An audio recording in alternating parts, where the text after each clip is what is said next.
The morning Deborah Armstrong decided she was done being afraid she burned the eggs. Not from distraction. She knew exactly what she was doing. She was standing at the stove at 6:45 in the morning, watching the yellow circles in the skillet go brown at the edges, go darker than brown, go wrong. And she was letting them go because Dale Tanner's truck had been parked across the street until 2 in the morning. And she had stood at the kitchen window behind its blanket for most of those hours. And she had not slept. And the eggs were burning because she was too tired to reach forward and turn down the gas. She turned it down finally, slid the pan off the burner, stood for a moment with her hand on the counter, and the smell of scorched egg filling the small kitchen, and the morning light coming in around the edges of the blanket, pinned above the window, thin gold lines that drew a rectangle she never looked at directly. Clementine came in from the hallway in her socks.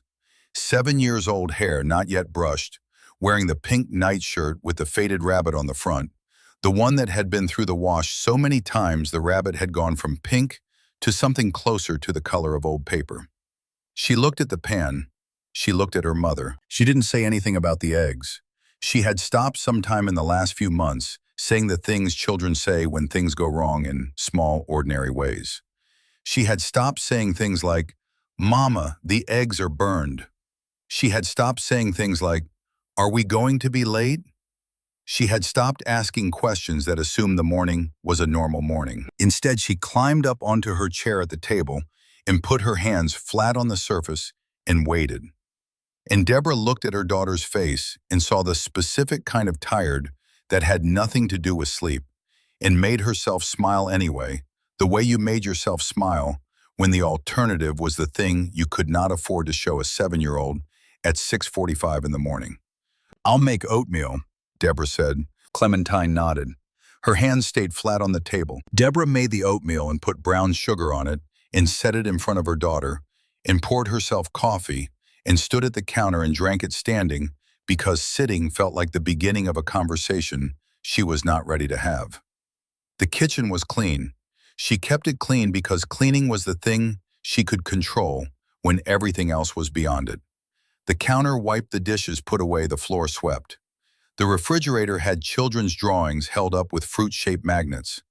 A row of boots by the back door, one pair small and one pair larger. A puzzle half assembled on the table between the chairs. Horses in a mountain meadow, maybe 40% complete. She kept the house clean, and she kept the locks locked, and she kept the blankets over the windows, and she kept the lights on in every room. And none of that was enough. She knew it wasn't enough. She had known for months. Clementine ate her oatmeal slowly. Deborah watched her and thought about the composition book in the drawer under the counter, the one with 6 months of small, precise handwriting, times and dates, durations, the specific architecture of Dale Tanner's presence mapped in ink. She had brought that book to the sheriff's department 3 months ago. The deputy who looked at it had the particular expression of a man performing interest while calculating how quickly he could end the conversation. He had flipped through maybe a third of it. He had told her that none of it constituted a violation. She had filed twice for a protective order. The first time the judge had said, "insufficient grounds." The second time the filing had simply stopped. No rejection, no hearing date, no correspondence. The papers she had submitted had entered some administrative space and not come out the other side. And when she had called to ask about it, she had been told it was being processed. And then she had been told there was no record of a second filing, and she had stood in her kitchen holding the phone with the very particular experience of understanding that the system she was appealing to had a hole in it that was exactly the shape of her situation. That was 8 months ago now. 8 months of composition book entries, 8 months of blankets over windows, 8 months of her daughter sleeping in the closet off the hallway because the closet had no windows and it was the farthest point from Dale Tanner's property, and Clementine had moved herself there 3 months ago without being asked, dragging her blankets and her stuffed horse and her 3 books across the hall carpet. And Deborah had helped her without crying until she was in her own room with the door closed. Clementine finished her oatmeal. She put her spoon down with the deliberate care of a child who was being careful about everything. "I'll get my shoes," she said. "I'll be right there," Deborah said. She stood in the kitchen for a moment after her daughter left. She looked at the window behind its blanket. She looked at the rectangle of gold light around its edges.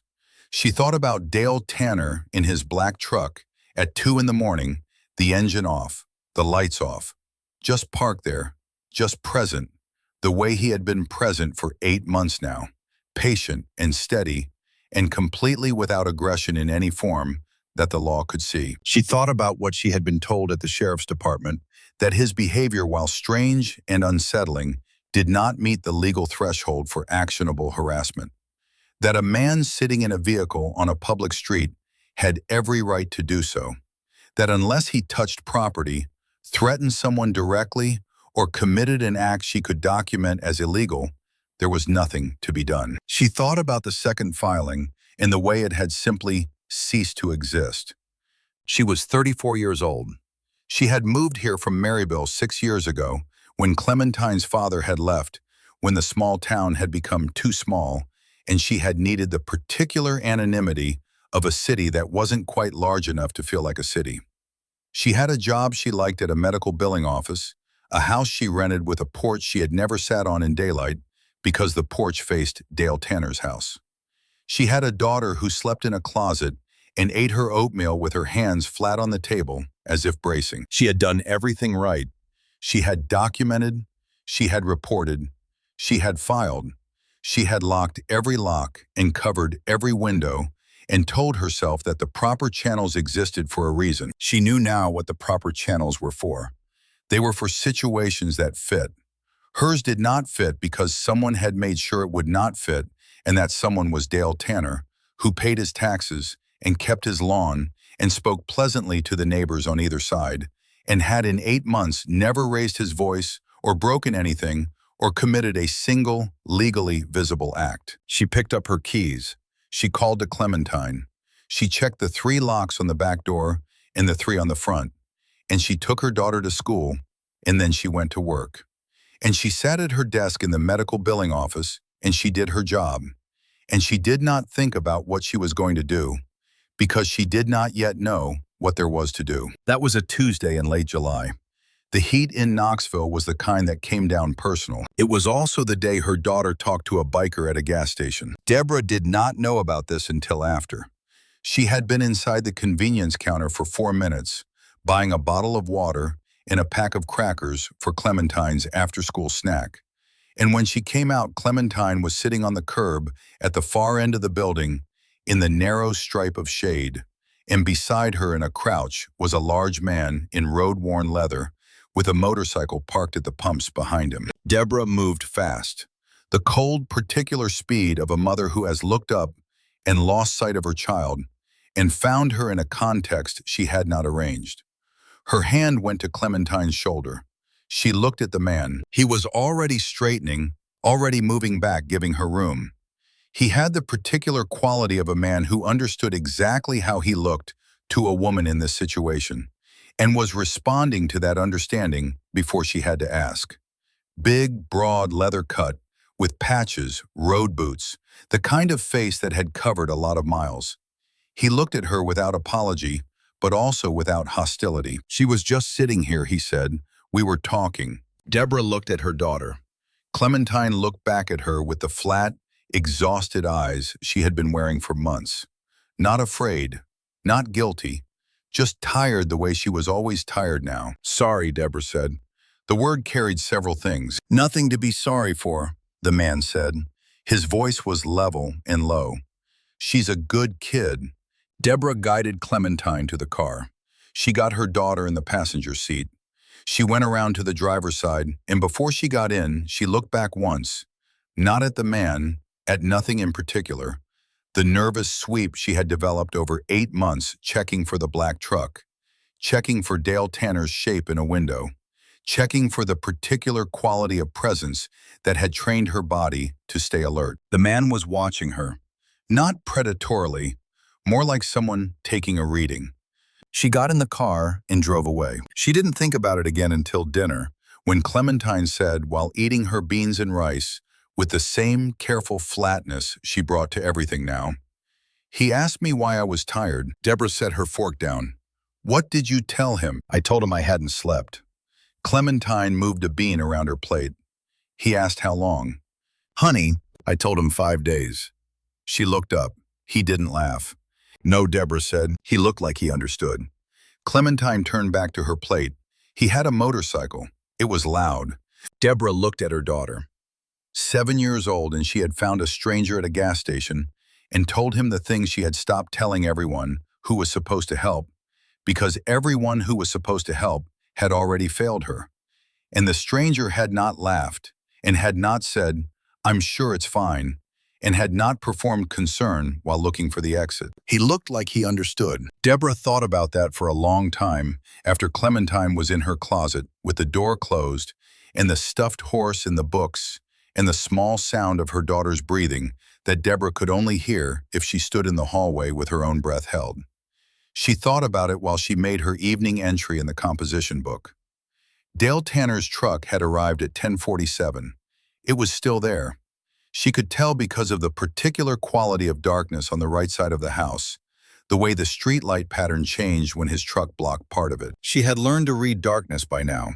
She had learned the shapes it made when something was in it. Kane Gallagher had been riding since before the sun fully cleared the ridge that morning. He was 41 years old road captain of the Iron Testament M.C. Knoxville chapter, and he had the hands to prove the years. Knuckles gone thick, 2 fingers on his right hand that no longer straightened completely, a scar along his left forearm that he had stopped explaining when he realized he no longer thought about it.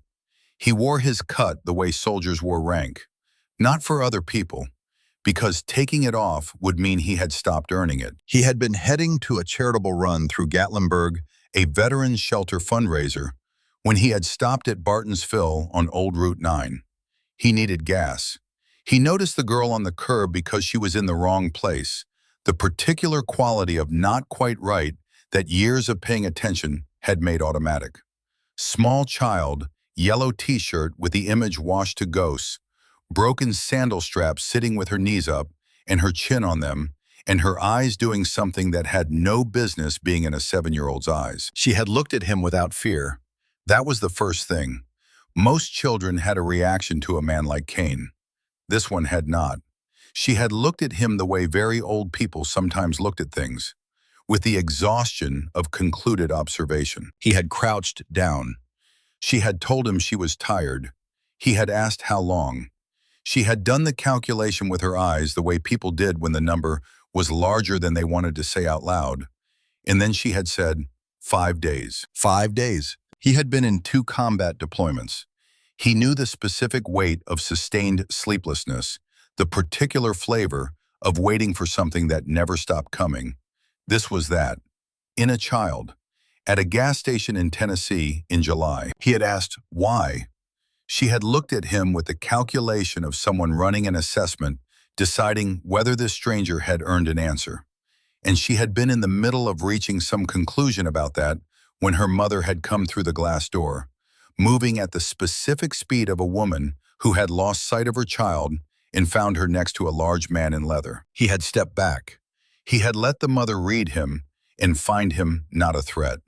He had watched them go. He came back to himself 4 miles down Route 9, pulled over on a gravel shoulder, lit a cigarette he had been carrying in his cut pocket for 2 days without meaning to smoke, and held the 3 words that had been assembling themselves since the gas station. He comes at night. She had said it in the flattest voice he had ever heard a child use.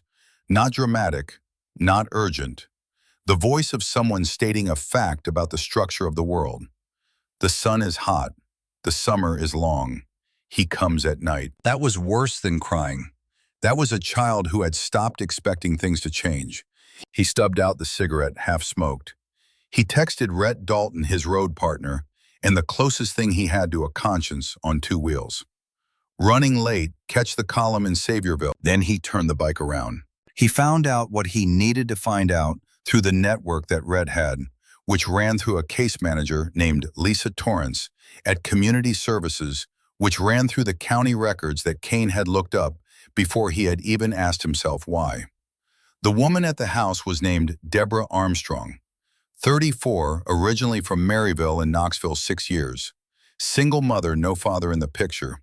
The man next door was named Dale Tanner, 49, contractor, odd jobs for the county, light criminal history that never became convictions. Kane drove out to Cutter Road that afternoon with Rhett behind him. The street was the kind of place that existed just far enough outside of everything to be slightly outside of everything. A two-lane strip off the county road, short stretch of modest houses, a turnaround at the end by a field. The Armstrong house was the last one on the left. Pale yellow paint peeling at the eaves, a porch with no railing, a flower bed that had been planted with optimism and then stopped being tended. A tricycle on the porch with streamers that had been bleached from red to pink. The older Honda in the driveway. Next door, a beige rancher. The kind of house that communicated nothing about the person inside except that they had no interest in communicating. A black truck in the driveway. And along the property line between the two lots, a row of tomato plants in wire cages planted close enough to the fence that tending them required being close to the fence, close to anyone in the yard next door. The plants were recent, deliberate, the kind of deliberate that took patience and time and the careful cultivation of proximity. Kane understood them immediately. He climbed the porch steps and knocked. A long silence, then the careful sound of someone approaching a door without announcing themselves. He saw the curtain on the side window move. He said his name. He said Iron Testament, MC. He said he was not there to cause trouble, that he had met her daughter at Barton's Fill. Multiple locks disengaged. The door opened to the length of a security chain. Deborah Armstrong looked at him through the gap. She was more tired than the gas station had suggested. Tired in the way that had been going on too long to be fixed with rest. Still in the blunted way that sustained stress did to a face, smoothing out the expressiveness, flattening the small animations that made a person fully readable. She looked at him with the assessment she had clearly been using for a long time, the rapid categorization of men into categories of threat. "What do you want?" she said. "To talk," Kane said. Nothing else. She looked at Rhett on his bike in the street. She looked back at Kane. "About what?" "Your daughter told me she hasn't slept in 5 days," Kane said. "And she told me someone comes at night." Something moved in Deborah's eyes. Not surprise, recognition. The particular look of someone for whom the thing they had been dreading kept being confirmed. "She's a child," Deborah said. "She talks to strangers." "She told me because she ran out of people she knows," Kane said. He said it without edge. Just true. The silence that followed had weight in it. Then the chain slid free and the door opened. Inside the house told its own story. Blankets covered the two windows in the living room. Not curtains. Blankets pinned at the top, heavy ones. A bookshelf had been moved from its original position. Kane could tell by the marks in the carpet, moved to the wall nearest the neighboring property, creating a buffer of furniture between that wall and the room. Locks visible on every door, including interior ones. A nightlight in the hallway. All the lights on in every occupied room in the middle of the day. Children's drawings on the refrigerator. Rubber boots by the back door, one small pair and one larger. A puzzle half assembled on the coffee table. Horses in a mountain meadow. The house was clean in the way that clean was an act of control when everything else was beyond it. Clementine was sitting in the far corner of the living room with a pile of books. She looked up when Kane came in. The same eyes from the gas station. The flat exhaustion, the assessment. Then something shifted in her face, the faintest recognition, the placing of him into a category that was not threat. "Hey," Kane said. "Hey," she said. Kane looked at Rhett, who had stayed outside, which was Kane's preference. One large man in a frightened woman's space was already a significant thing to ask her to absorb. They sat at the kitchen table. Deborah had her hands flat on the surface, not gripping anything, deliberate. "How did you find us?" she asked. "I asked around," Kane said. "I have a friend with connections to community services. I didn't pull anything official. I just needed to know you were real." She thought about that for a moment. There was something in her silence that wasn't reluctance exactly, more like the recalibration of someone who had been let down by everyone who had claimed they could help, and was now deciding whether to spend any more of whatever was left of her belief in people. "She's a good kid," he said. "She figured you were worth finding." Deborah looked at the table. Then she began to talk. She told it like field reporting. Times, dates, the history of 8 months. The first time the truck had appeared. The way the presence had evolved. The parking at night so the headlights hit the bedroom windows. The walk along the property line. The way he would plant himself in his yard precisely when she and Clementine were in theirs, saying nothing, just being there. The whispering through the windows, so low Clementine couldn't always make out words, low enough that Deborah could never fully convince herself she had actually heard it either. "He never breaks anything," Deborah said. "He never raises his voice. He never touches anything. He knows where the lines are," Kane said. She looked at him. "How do you know that phrase?" "Because it's a phrase," Kane said. "There's a kind of man who knows it and lives inside it. The kind who has spent years learning exactly how much damage you can do while keeping every official hand off you." She was quiet. "Then I filed twice." She told him about the first filing and what the judge had said. She told him about the second filing and the way it had simply ceased to exist. She spread her hands on the table in a gesture that was both helpless and furious and exhausted. "He knows somebody. I don't know who. I don't know where. But something keeps not working." "You have documentation," Kane said. She stood and pulled a composition book from the drawer under the counter. Black and white cover, the pages filled with small, precise handwriting. She held it out.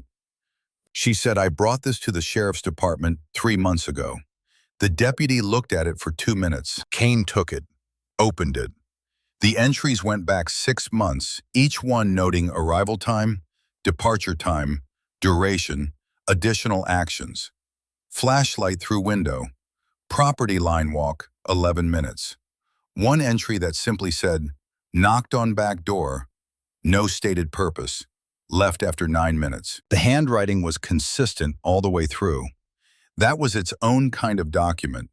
Consistent handwriting under sustained fear. He looked at her. "Can I borrow this?" "That's the second copy," she said. "I scanned everything." He looked at her. "You're careful." "I've had to be," she said. He took the notebook and stood. He was starting toward the door when she said, "Can I ask you something?" He turned. "Why do you care?" She asked it plainly, not accusatory, not dismissive.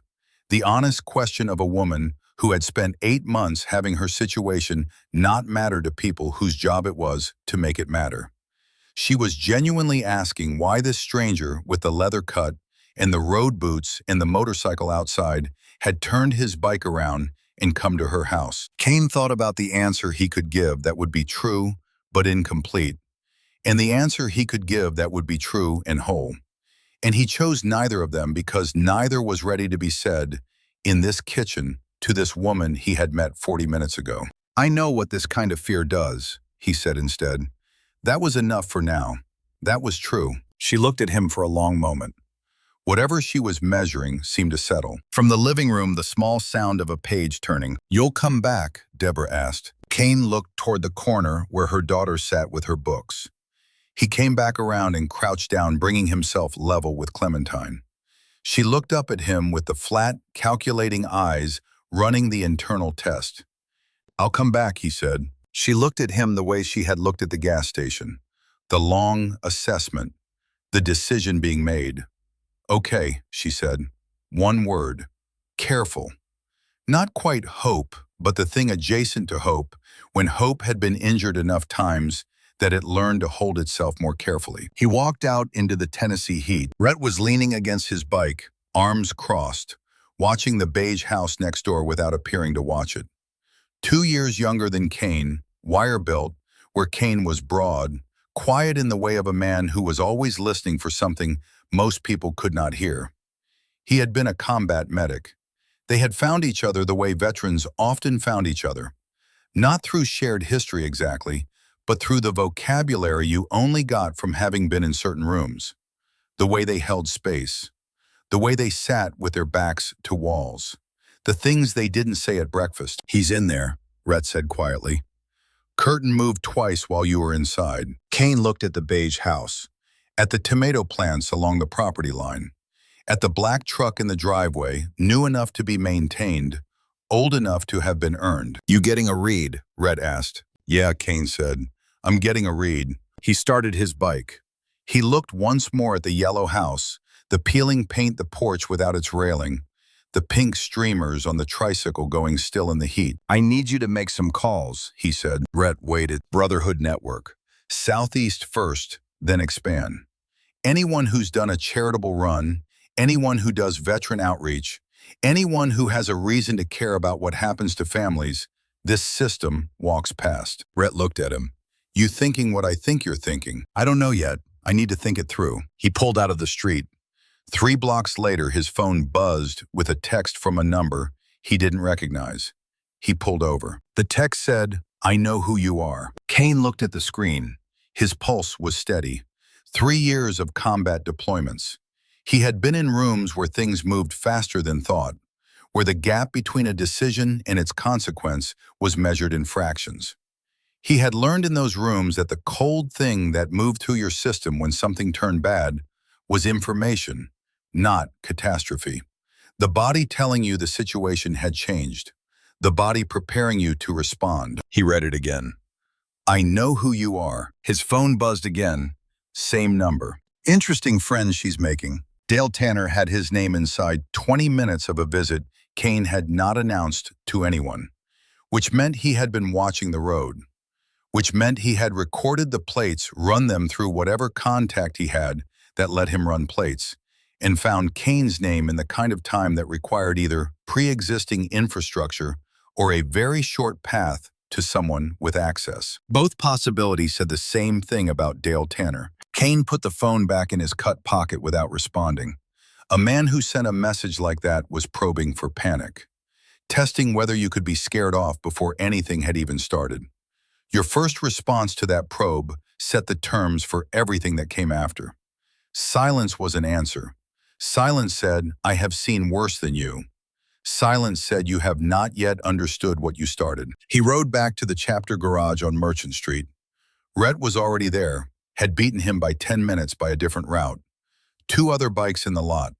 From inside, the sound of someone working a socket wrench in the irregular rhythm of a job not going well. Rhett was sitting outside on the bench with a paperback when Kane came and sat down beside him. They communicated for a while in the way they communicated on things that mattered, with silence first to make sure the words that came out afterward were the right ones. You know anything about a Dale Tanner? Kane said eventually. County contractor, odd jobs for municipal parks department. Rhett lowered the book. Give me something more specific. Kane told it straight. The girl on the curb, the 5 days without sleep, the 3 words. The house with the blankets over the windows and the furniture moved to walls. The composition book was 6 months of entries dismissed in 2 minutes. The 2 filings that had gone nowhere. When he was done, Rhett sat with it for a moment. She say his name. Her daughter said, he comes at night. Deborah gave me his name. The text. Rhett looked at the phone Kane held out toward him. He turned it over, nodded once. That's not something you do in 20 minutes unless you already have the tools running. That's a man with a system. Kane looked at the neon of a bar down the block, the sign orange and red in the fading afternoon light. I want to know about the filings, why they went nowhere. That's going to take some careful asking. Ask careful then. He drove out to the Armstrong house again the next morning, told himself on the way that it was a drive-by, a visibility check, something that fit within the normal parameters of community concern. Told himself that for about 4 blocks and then stopped pretending. He had told Clementine he would come back. He was not the kind of man who said things he did not mean. He parked in front of the house, not in the driveway, made himself visible. The black truck was in Tanner's driveway. It was 9 in the morning. Deborah answered faster this time, 3 locks, but her hands moved through them with the efficiency of someone who had done it thousands of times. She looked at him, then past him at the truck. He was out at 2 in the morning, she said. Before hello, before anything. The words of someone who had been holding them since 2 in the morning and was releasing them into the first available vessel. Outside, Kane asked. In his car, lights off, facing the house. She stepped back from the door and he came in. Clementine was at the kitchen table eating cereal with the slow, mechanical motion of someone eating because they knew they were supposed to. She looked up at Kane, then back at her bowl. Deborah stood at the counter with her arms crossed. She had been pretty and was still in the blunted way, but she was more raw than yesterday. Like the second day after something breaks when the initial numbness began to give. I didn't sleep, she said, and then quieter with a glance at Clementine. She was up at 3:30. I found her in the hallway. She had gotten up for the bathroom and heard his car, and she just stood there in the dark. Kane looked at Clementine. The girl was staring at her cereal with total absorption. The kind of absorption that had nothing to do with cereal. Clementine, Kane said. She looked up. What do you do when you hear the car? A pause. She turned her spoon over in her hands. I count. Count what? The time.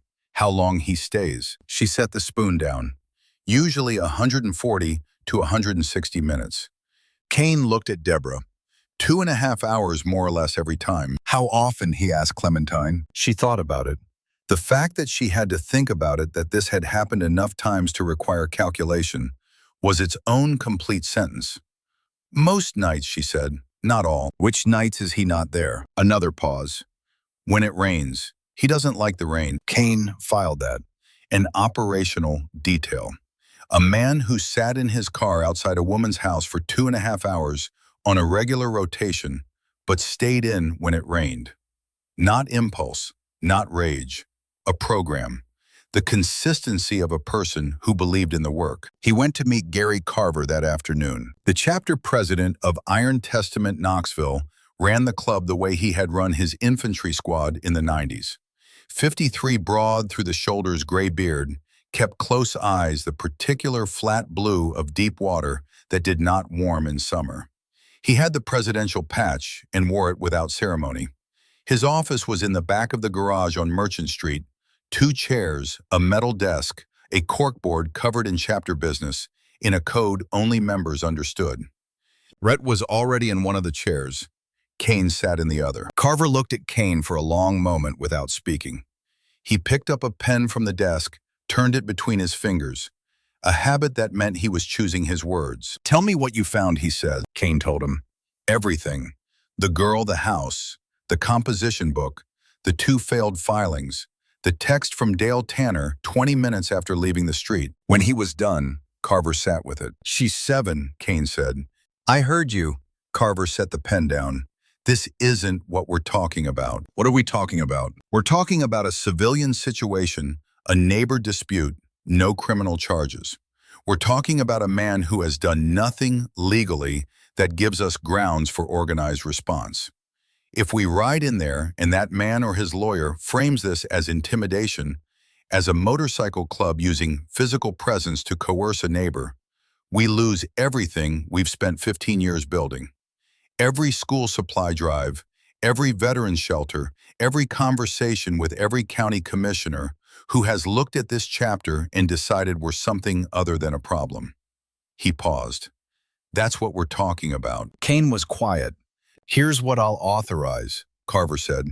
Community engagement. We reach out through the Family Services Network.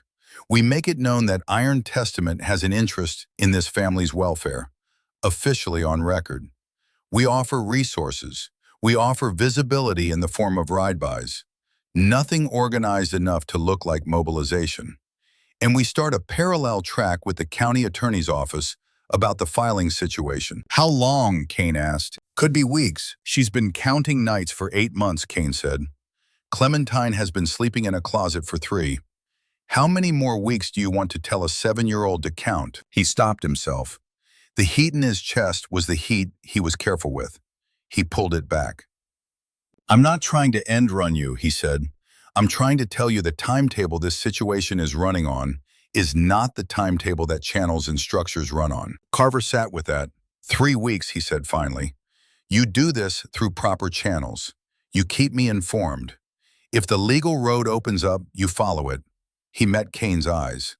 That's what I can give you. Kane nodded. He meant it. And Kane. Carver's voice dropped slightly, more deliberate. I understand what this is to you. He paused. Use that understanding.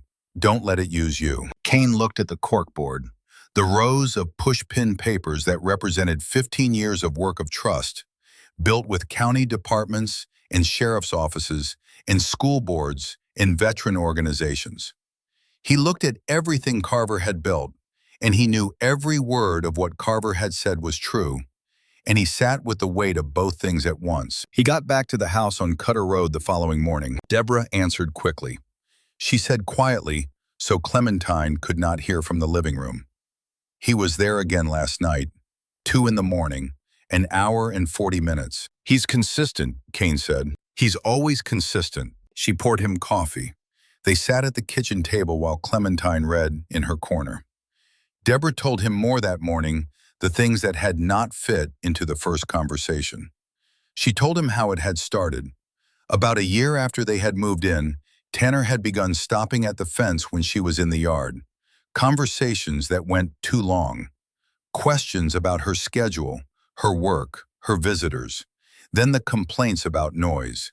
Clementine playing in the backyard. He had called the county twice about a child's toys being left out overnight. A child's toys. He understands the system, Kane said. He knows how to use it. He's very smart, Deborah said.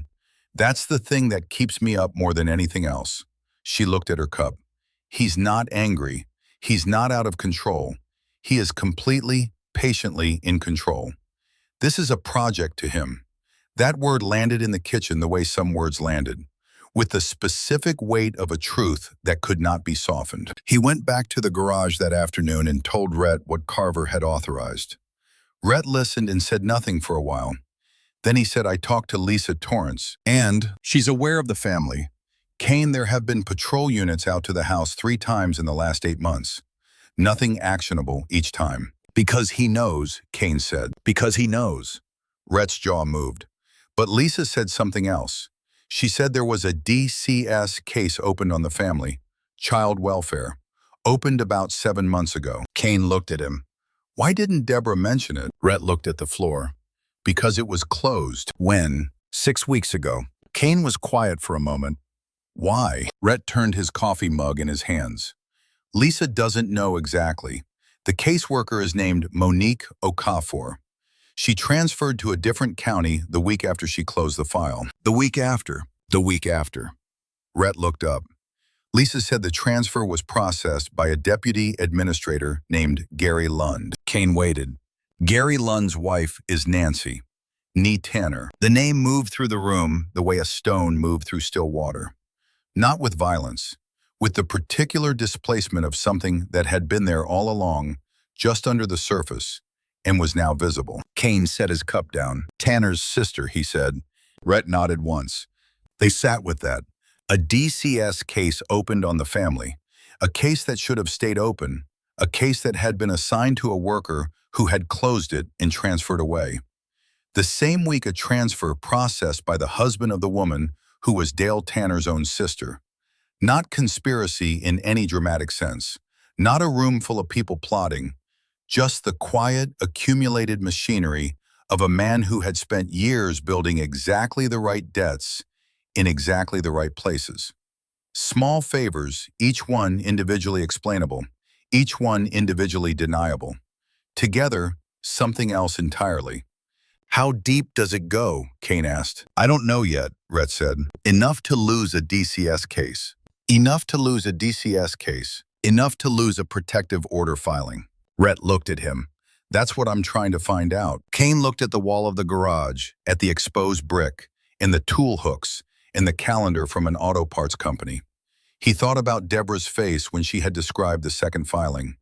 The way she had spread her hands on the table. The helplessness and the fury mixed together and going nowhere. He knows somebody, she had said. I don't know who. Now he knew. Kane made a call that evening from the parking lot. A man named Omari Riggs, road captain of a chapter out of Birmingham 4 hours south. Kane had met him at a veterans charity ride 3 years ago. Riggs had organized a 300-rider escort for a veteran's funeral when the man's own family had not shown up. He had said over bad coffee afterward, "You want to do something real? You call me." Kane called him now. Riggs picked up on the second ring. "It's Gallagher," Kane said. "Knoxville." Kane. Riggs's voice was the voice of the Deep South, slow and broad and economical. "What do you need?" Kane looked at the empty parking lot. "I need to know how many riders you can reach in a week." A pause. "Depends on the reason." "There's a little girl," Kane said. 7 years old. She hasn't slept in 5 days. There's a man next door who comes at night, and the law can't touch him because he knows where all the lines are." He stopped. "Let it be enough." It was enough. "She needs to know she's not alone," Kane said. The silence on the line was not empty. It was the silence of a man who knew without being told what the specific shape of those words meant. Omari Riggs had his own walls, his own accumulated nights, his own reasons for the road. "Give me 3 days," Riggs said. "How many?" "Enough," Riggs said. "You call this, they'll come." Kane ended the call. He stood in the parking lot for a moment. The heat was past its peak, now evening coming in, throwing long orange light across Merchant Street, and the bar sign down the block, and the ordinary life of the city moving through its ordinary hours. His phone buzzed. An unknown number, not Tanner's number from before. A different unknown. The text said, "We know what you're doing. Stop now, or what happens next is on you." Kane read it twice. He thought about the first text, "I know who you are." He thought about the escalation pattern of a man who had spent 8 months building an architecture of quiet terror, patient and deliberate, and who was now responding to a perceived threat to that architecture. The message was different from the first one. The first one had been a test, a probe for panic.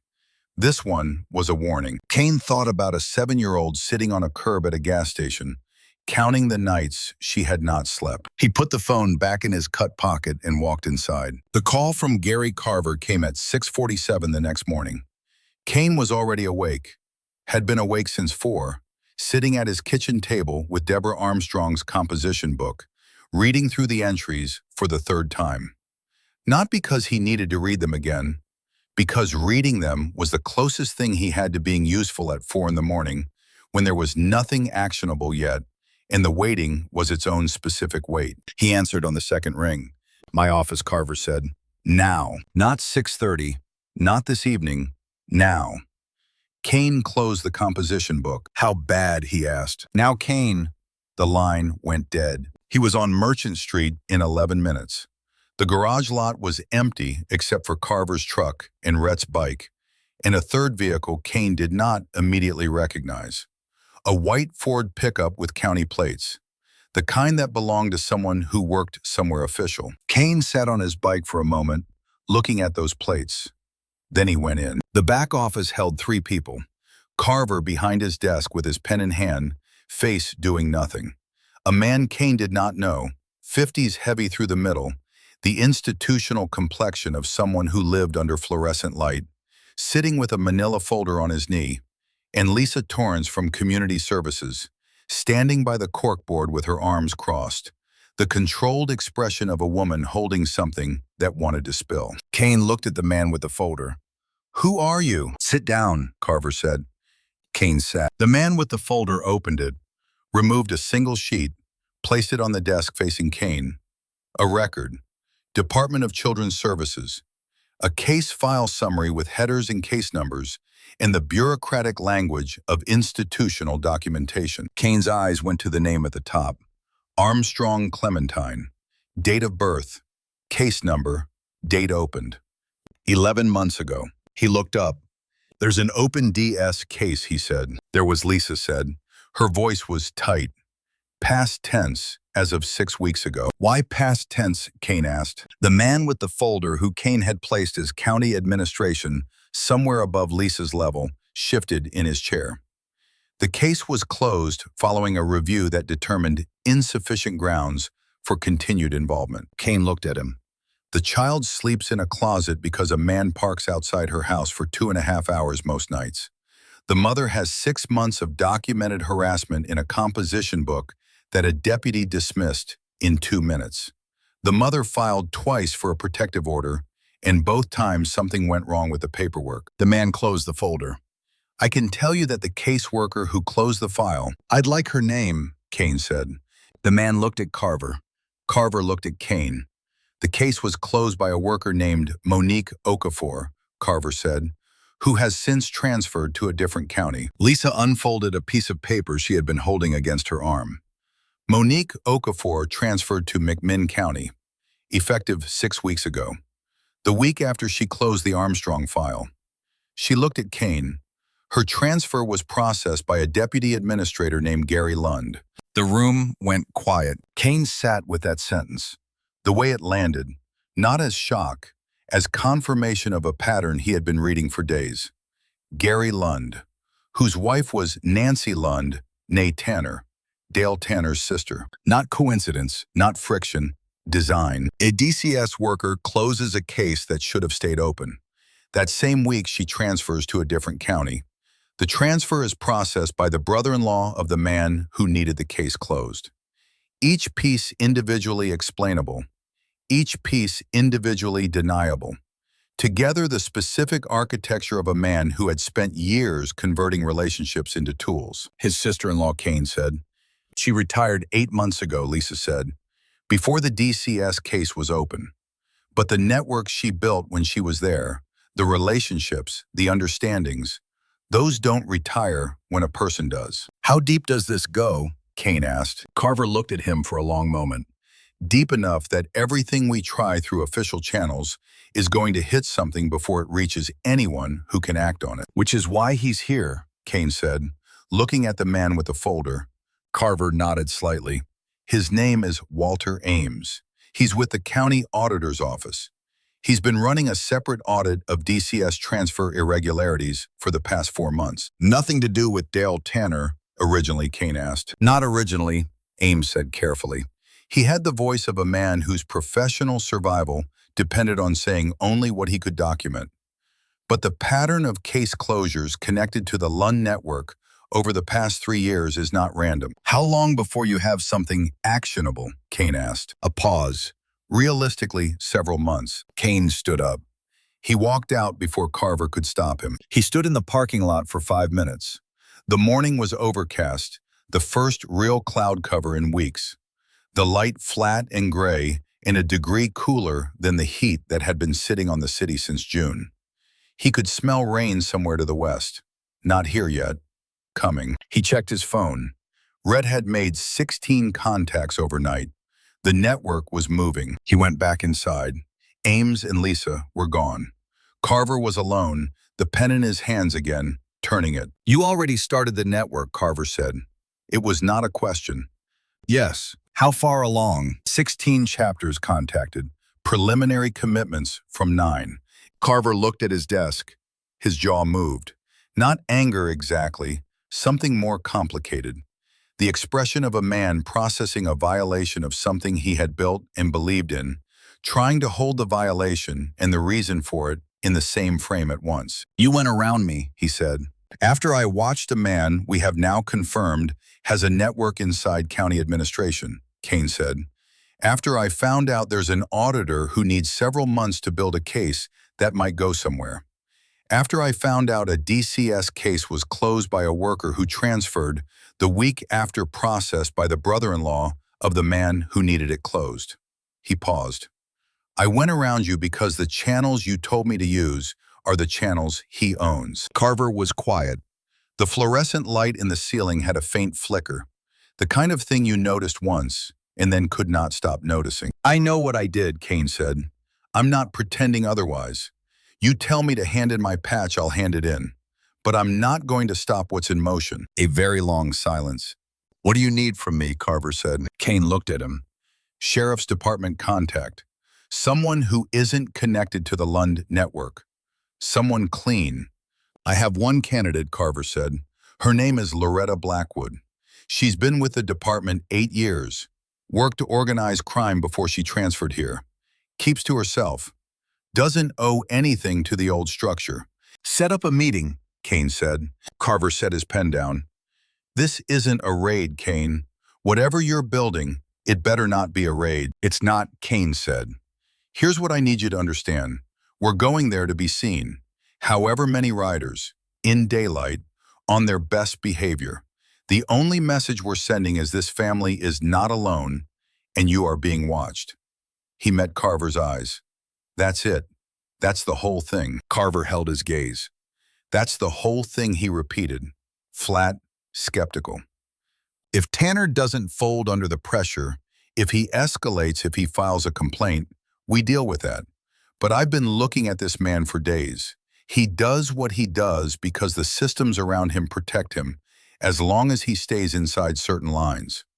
The moment those systems stop being reliable, the moment he looks out his window and sees that the thing he built his confidence on is gone, he folds. Carver sat with that. Men like him, Kane said, are only as strong as the invisibility they depend on. Carver picked up his pen and put it down again. Get me Blackwood's number, Kane said. He met Rhett at a diner on the east side at noon, the kind of place that had been there since the 70s, and looked it. Vinyl booths, laminate tables, ceramic mugs thick enough to survive a generation. The kind of place where nobody looked up when two men in road cuts came in and sat down. Rhett had his phone on the table. The screen was busy with a chain of notifications. 23 chapters, he said without preamble. Southeast almost fully committed. Mid-Atlantic coming in fast. Word is moving faster than I expected. He turned the phone over. Then I got a call this morning from a man named Kendrick Vaughn, road captain, Appalachian Brotherhood chapter out of Asheville. He heard through the network what we're building, wanted to add riders. Rhett picked up his coffee, set it down. He also wanted to tell me something. Kane waited. He said to tell your man in Knoxville that Dale Tanner has a prior. Not a conviction, a prior. Kane's hand went still on his mug. Kendrick Vaughn's sister lives in Maryville, Rhett said. Same town where Deborah Armstrong is originally from. She had a neighbor about 8 years ago. Single mother, 2 kids. Tanner was renting next door. He stopped. Looked at the table. Same pattern, Kane said. Same pattern, same behavior. The neighbor filed. Nothing went anywhere. And then Rhett looked at the table. The neighbor took her kids and moved overnight, left most of her stuff. Kane said nothing for a moment. She told Kendrick's sister that something happened the night before she left. Rhett's voice was careful, now controlled. That Tanner had gotten into her house somehow. She woke up and he was in the hallway outside her children's room. He didn't touch anything, didn't speak, just stood there. When she turned the light on, he walked out the front door. The diner noise ran on around them. The clatter of plates, the murmur of other conversations, the bell above the door. Kane looked at a spot on the table. Just stood there, he said, in the dark, outside her children's door. Not touching anything, not speaking, just being there, inside the locked space that was supposed to be safe, demonstrating with the absolute economy of a man who knew exactly what he was communicating. I can be anywhere. And then walking out because the message had been sent. She moved the next morning, Rhett said. I know. Kane sat with it. The woman from Maryville had been the iteration before Deborah Armstrong. She had escaped, if escaped was the right word for leaving everything you owned in the middle of the night because staying felt like a worse outcome than starting over with nothing. She had escaped and Tanner had simply reset, found a new house, a new wall to whisper through, a new woman to document, and a new set of officials to dismiss. We need to find her, Kane said. Kendrick is already trying. She's been hard to locate. She's been careful about where she lives. Rhett said the last words in a way that communicated their full weight. A woman who had been so thoroughly taught the lesson of unavoidable presence that she had made herself as unfindable as possible in the years since. Does Kendrick trust us enough to send riders? He trusts the network. Rhett paused. He said his guys have been waiting for a reason like this for a long time. He said to tell you the reason they're coming isn't just for Clementine. It's for the woman from Maryville and whoever came before her. Kane looked at his coffee. He thought about the pattern. Not a man who had fixated on one family, a program, a moving thing with a history that stretched back through years. and women and children who had learned to count in the dark and then been made to disappear themselves to stay safe. And whatever Ames had in his audit folder, whatever Blackwood might build toward if Tanner walked away from this situation intact, he would simply find the next street, the next yellow house, the next child who would learn to count. "We need to find the woman from Maryville," Kane said again. He rode out to the Armstrong house that afternoon. Deborah came to the door faster than she had the first day. The lock still moved with the same efficiency, but there was something different in her face. Something had shifted in the balance between fear and something harder. She poured coffee. Clementine was in the living room with her books, giving them the privacy of her deliberate absorption. "I've been thinking," Deborah said, "about what you told me, about Nancy Lunn." Kane waited. "I keep going back to the second filing," she said. "When I submitted it, the clerk was very friendly, very helpful. He told me it had been received and would be processed." She stopped. "His name was Clifton. I didn't get his last name." She looked at her cup. "Do you think he was the one?" "It's possible," Kane said. She absorbed that. "Then every person who was supposed to help, every system I was supposed to trust." She stopped again. "I keep thinking about Clementine's drawing, the house with real curtains." Kane looked at the window behind its blanket. "She doesn't know she drew it that way," Deborah said. "As a wish. She just drew a house. But I know. I know every choice she made without knowing she was making it." Kane thought about what he carried that he had not said to anyone in 30 years.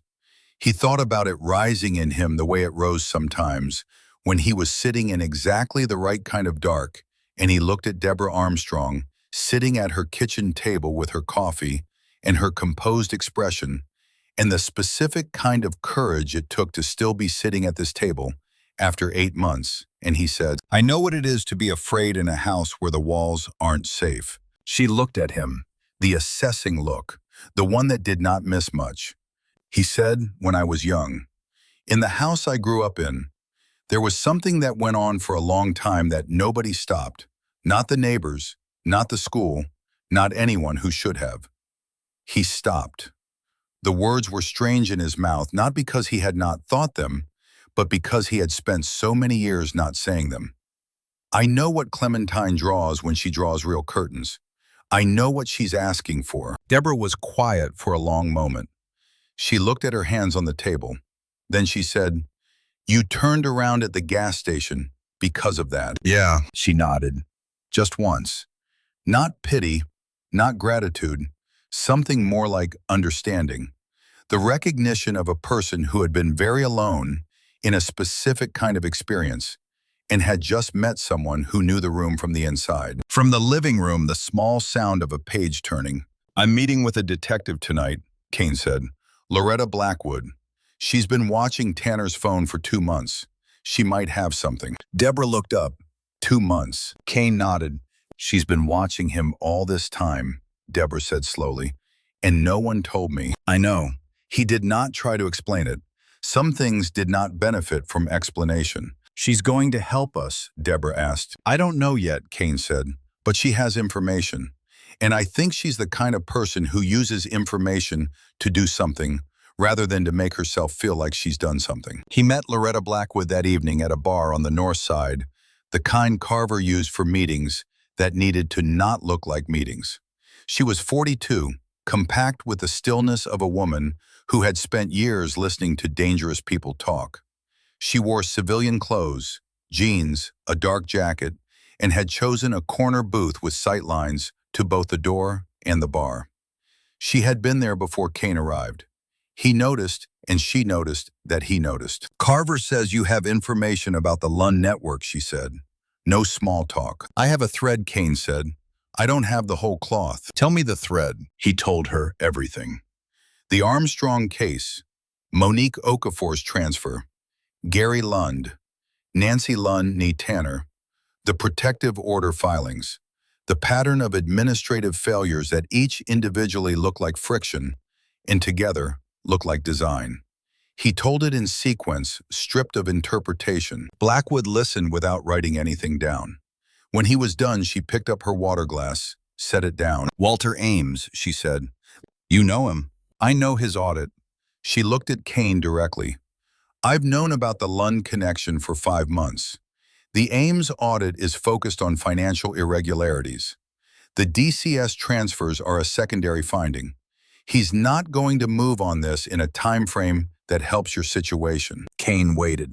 If I take what you brought me and add it to what I already have, she said, I can start building a real case.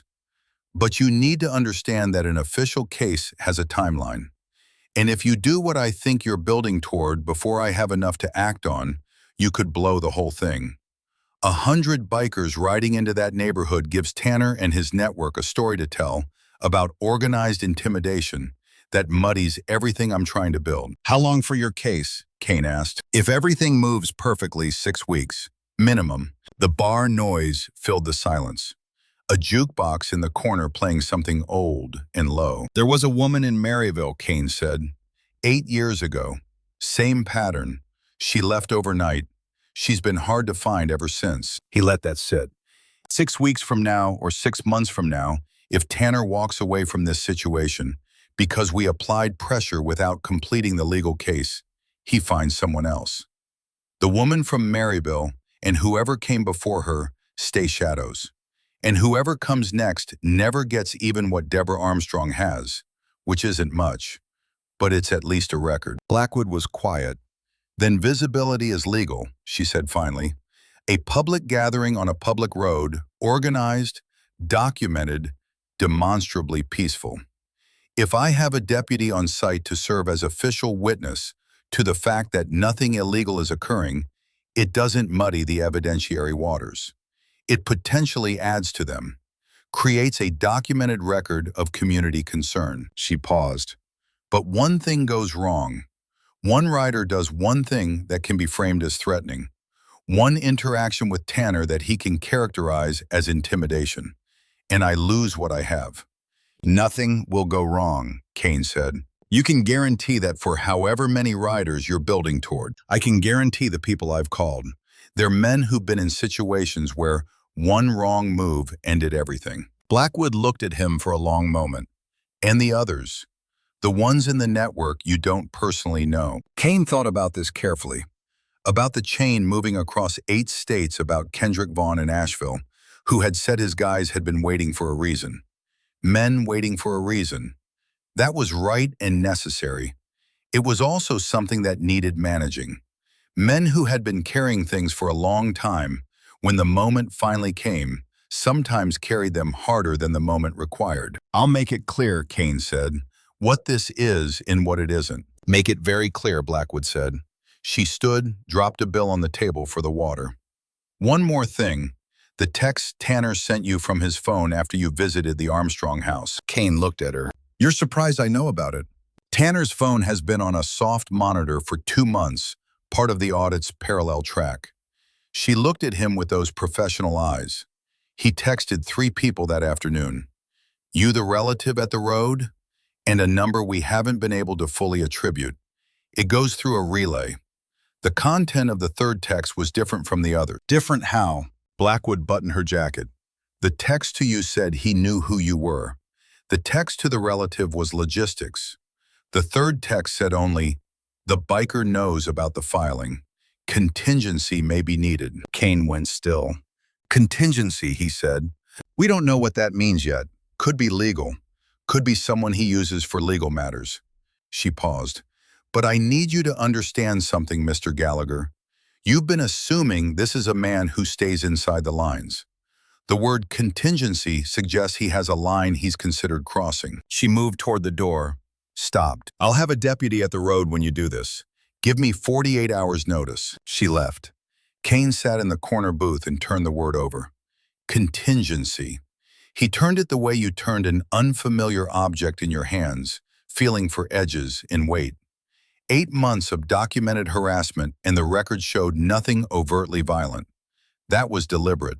The whole architecture of his behavior was designed around the line, positioned just inside it. But he had texted someone about contingency, which meant the line was there in his awareness, not as an absolute, but as a considered boundary.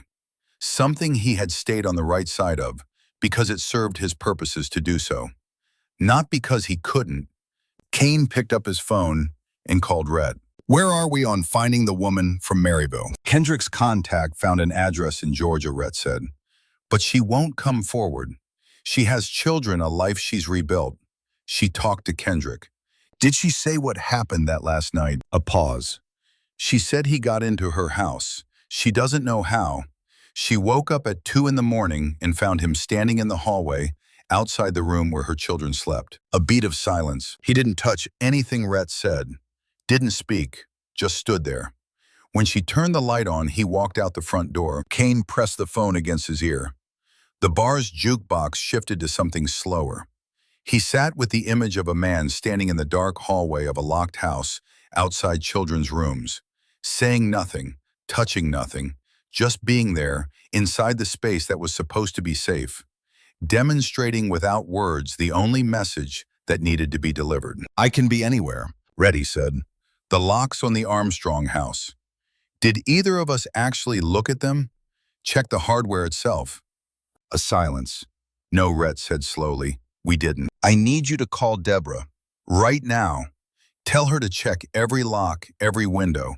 Tell her to do it quietly, not alarm Clementine, but check every entry point and make sure there's no sign that... His phone buzzed against his ear. A second call interrupting. He pulled the phone away and looked at the screen. Unknown number. Not Tanner's numbers from before. A different one. He switched over. Yeah. Silence for a second. Then a woman's voice, not Deborah, a voice he did not recognize, strained with the specific tension of someone making a call they had been afraid to make for days. Is this Kane Gallagher? Who is this? My name is Monique Okafor, she said. Kane's hand tightened on the phone. The DCS worker. The one who had closed Clementine's case and transferred to McMinn County the week after. I've been trying to decide whether to call for 3 days, she said. Her voice was doing something complicated, controlling something, keeping something from spilling over. I heard that someone was asking questions about the Armstrong case. I'm asking questions, Kane said. I closed that case, she said. I need you to know why. Kane said nothing. Waiting. I closed it because Gary Lund called me into his office and told me the situation had been evaluated and didn't meet the threshold for ongoing intervention. He had paperwork. A secondary review attached to the file.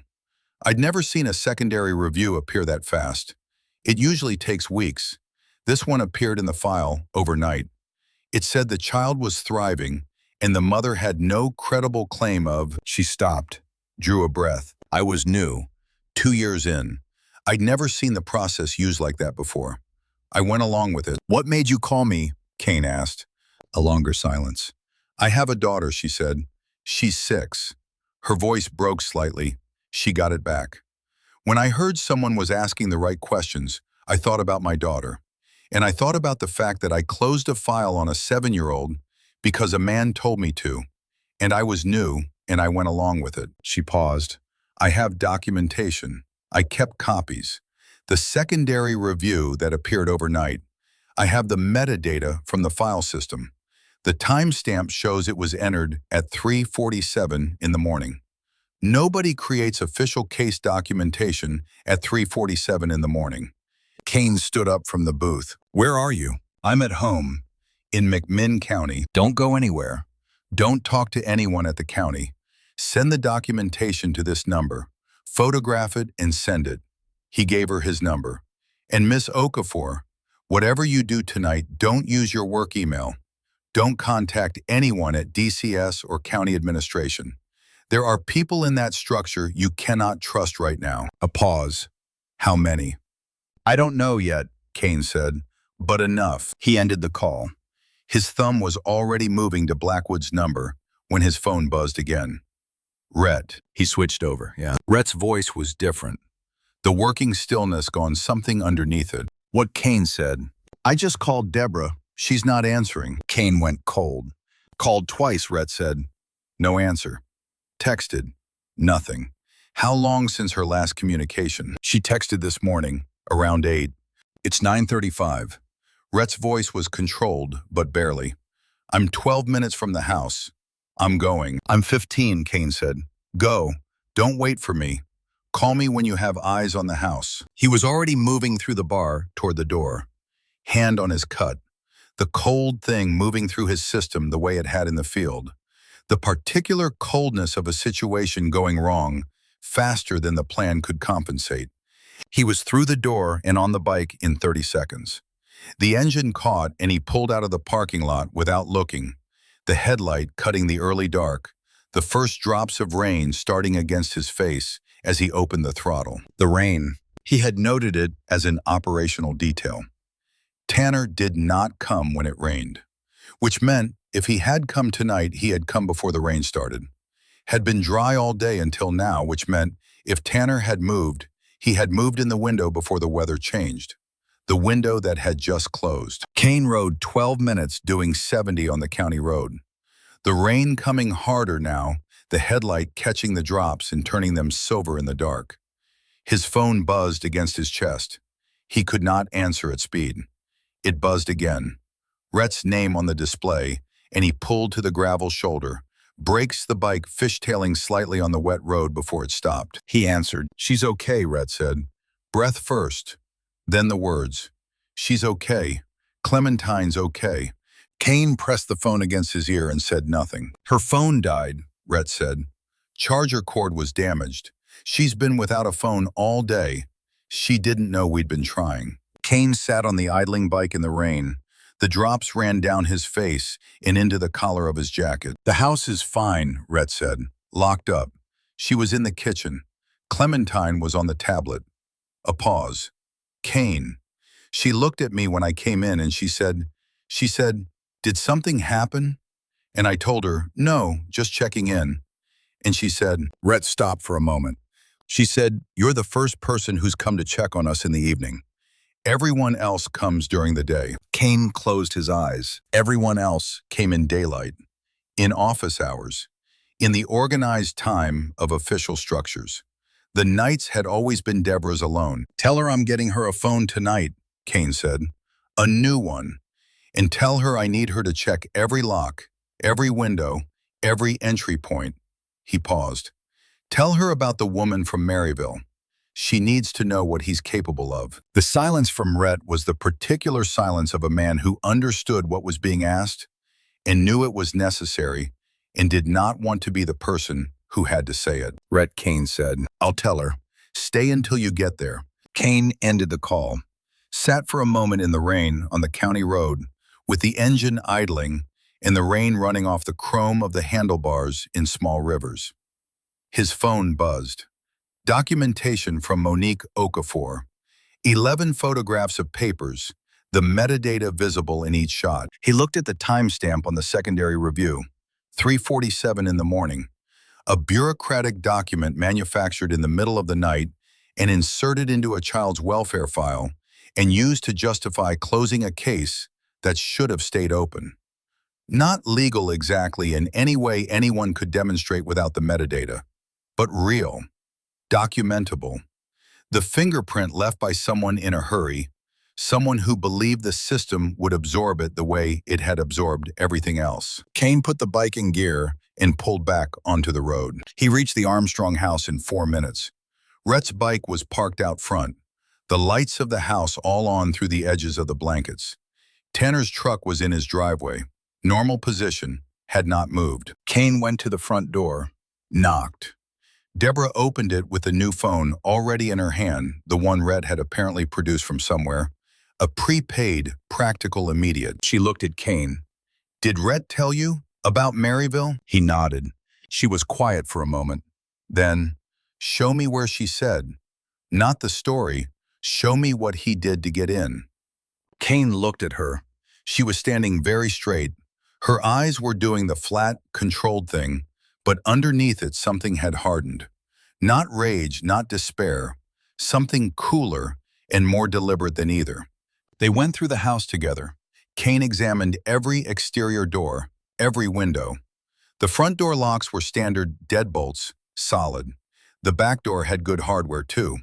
He checked the kitchen window behind its blanket, the bathroom window, the small frosted glass window in the back bedroom. All locked, all intact. Then he found it. The window in the utility room off the kitchen. The latch had the particular quality of hardware that looked intact from a casual inspection, but moved slightly differently when you press the frame from outside. A quarter inch of give where there should not be any. He came back in and looked at it from the inside, and the latch's catch was seated, but the housing around it had been very slightly damaged.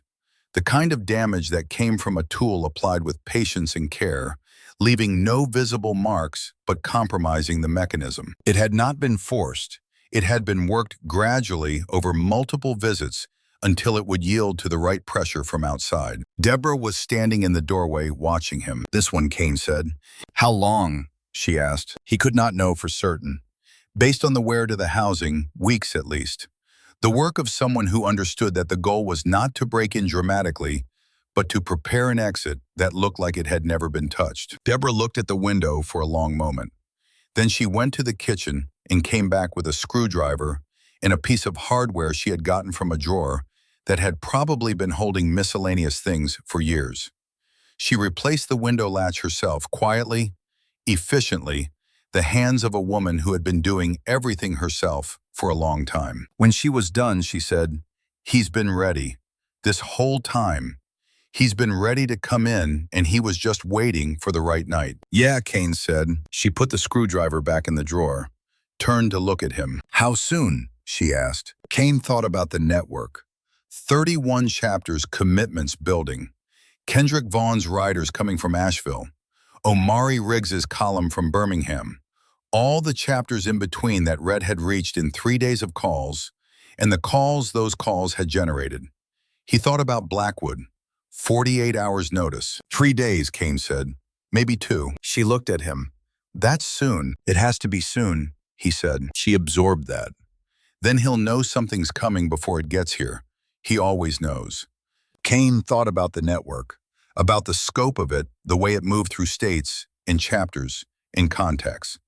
About a man who had a monitored burner phone and a county clerk on his payroll and a retired deputy administrator for a sister-in-law. "Maybe," Kane said, "but there's a difference between knowing something is coming and knowing how much of it is coming." He drove back to the garage that night.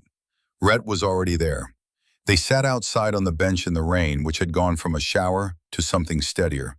And Kane told Rhett what he had found with the utility room window. Rhett was quiet for a long time after. "He was going to come in," Rhett said. He had already prepared to, Kane said. Whether he was planning to do it tonight or next week or some specific night he had calculated as optimal, he had the capacity, had been building it. So if we're 3 days out and he knows the network is moving, he might try to move first, Kane said. They sat with that. "What do we do?" Red asked. "We don't leave her alone at night," Kane said. "Not until this is over. I'll take the first watch. You take tomorrow." Rhett nodded. He did not ask questions about logistics. He was the kind of man who, when a decision was made, moved to the execution without ceremony. Kane called Deborah and told her. She was quiet for a moment. "You don't have to do that," she said. "I know," Kane said. A longer pause. "Where will you be?" "On the street, in front of the house. You won't see me, but I'll be there." She absorbed that. Then quietly, so that Clementine would not hear, "Thank you." He sat in front of the Armstrong house that night until 2 in the morning. Dale Tanner's truck was in the driveway the whole time, lights off, engine off, the deliberate stillness of a man who understood how to use presence as pressure. At 1:43 it started.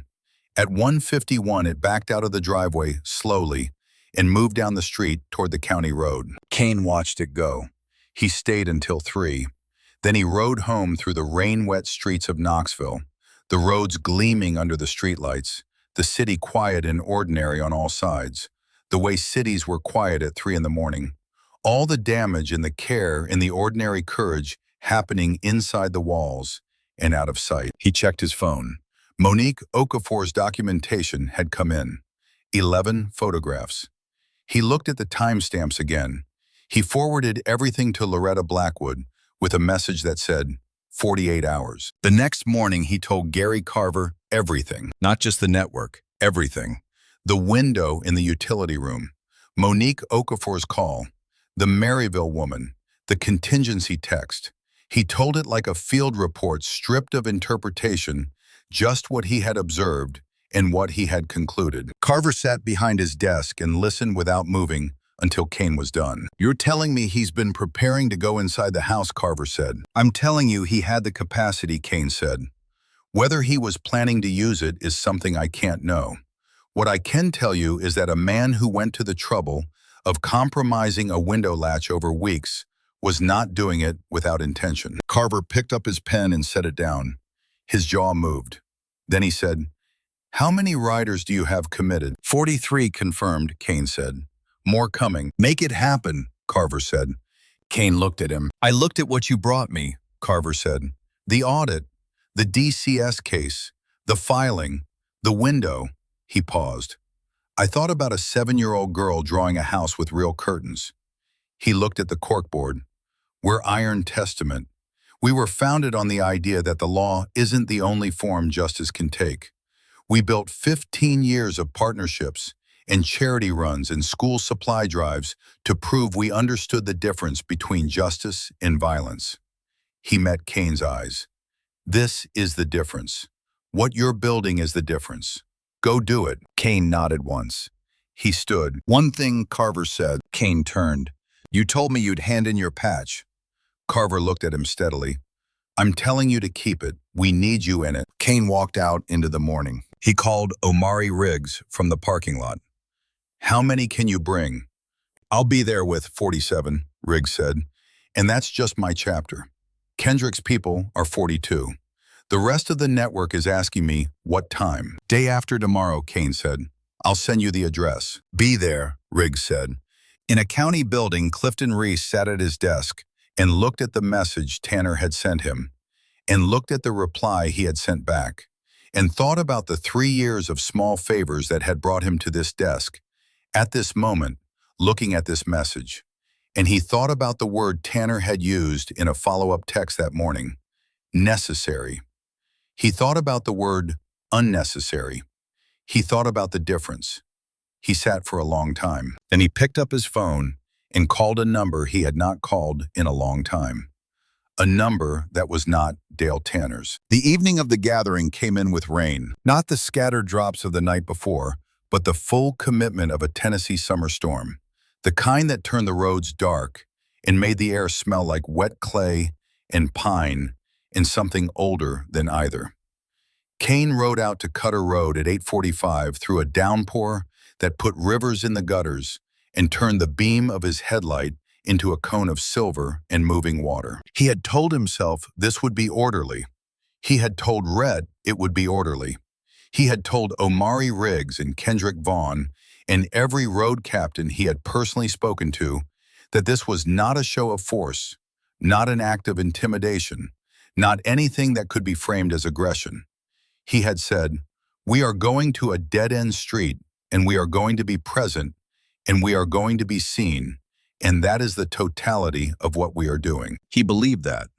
He also believed that what happened in the next few hours was not entirely within his control, because the nature of things that had built enough momentum was that they sometimes went where they needed to go, rather than where they were directed. He turned onto Cutter Road.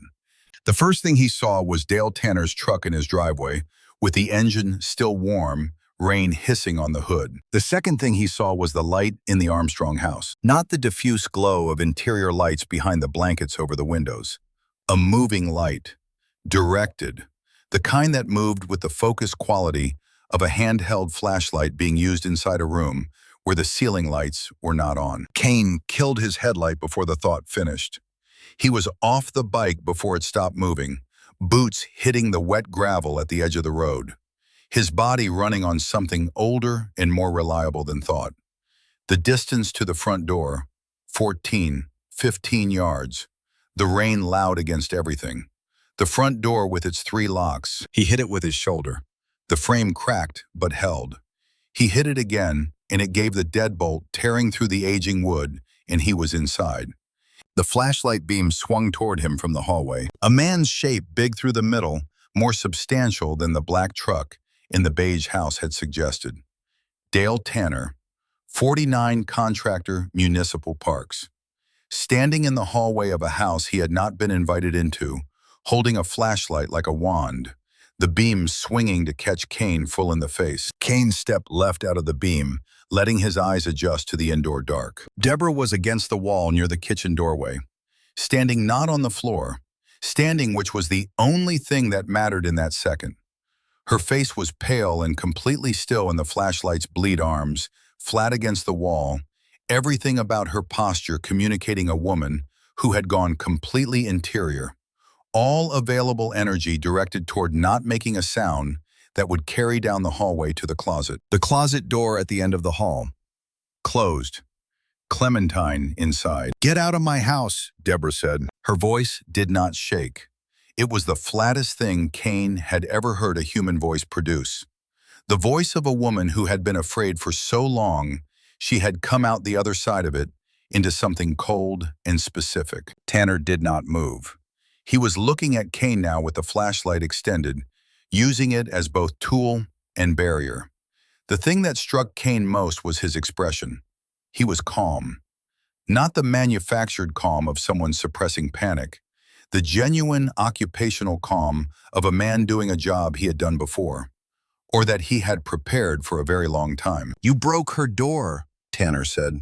"Conversational.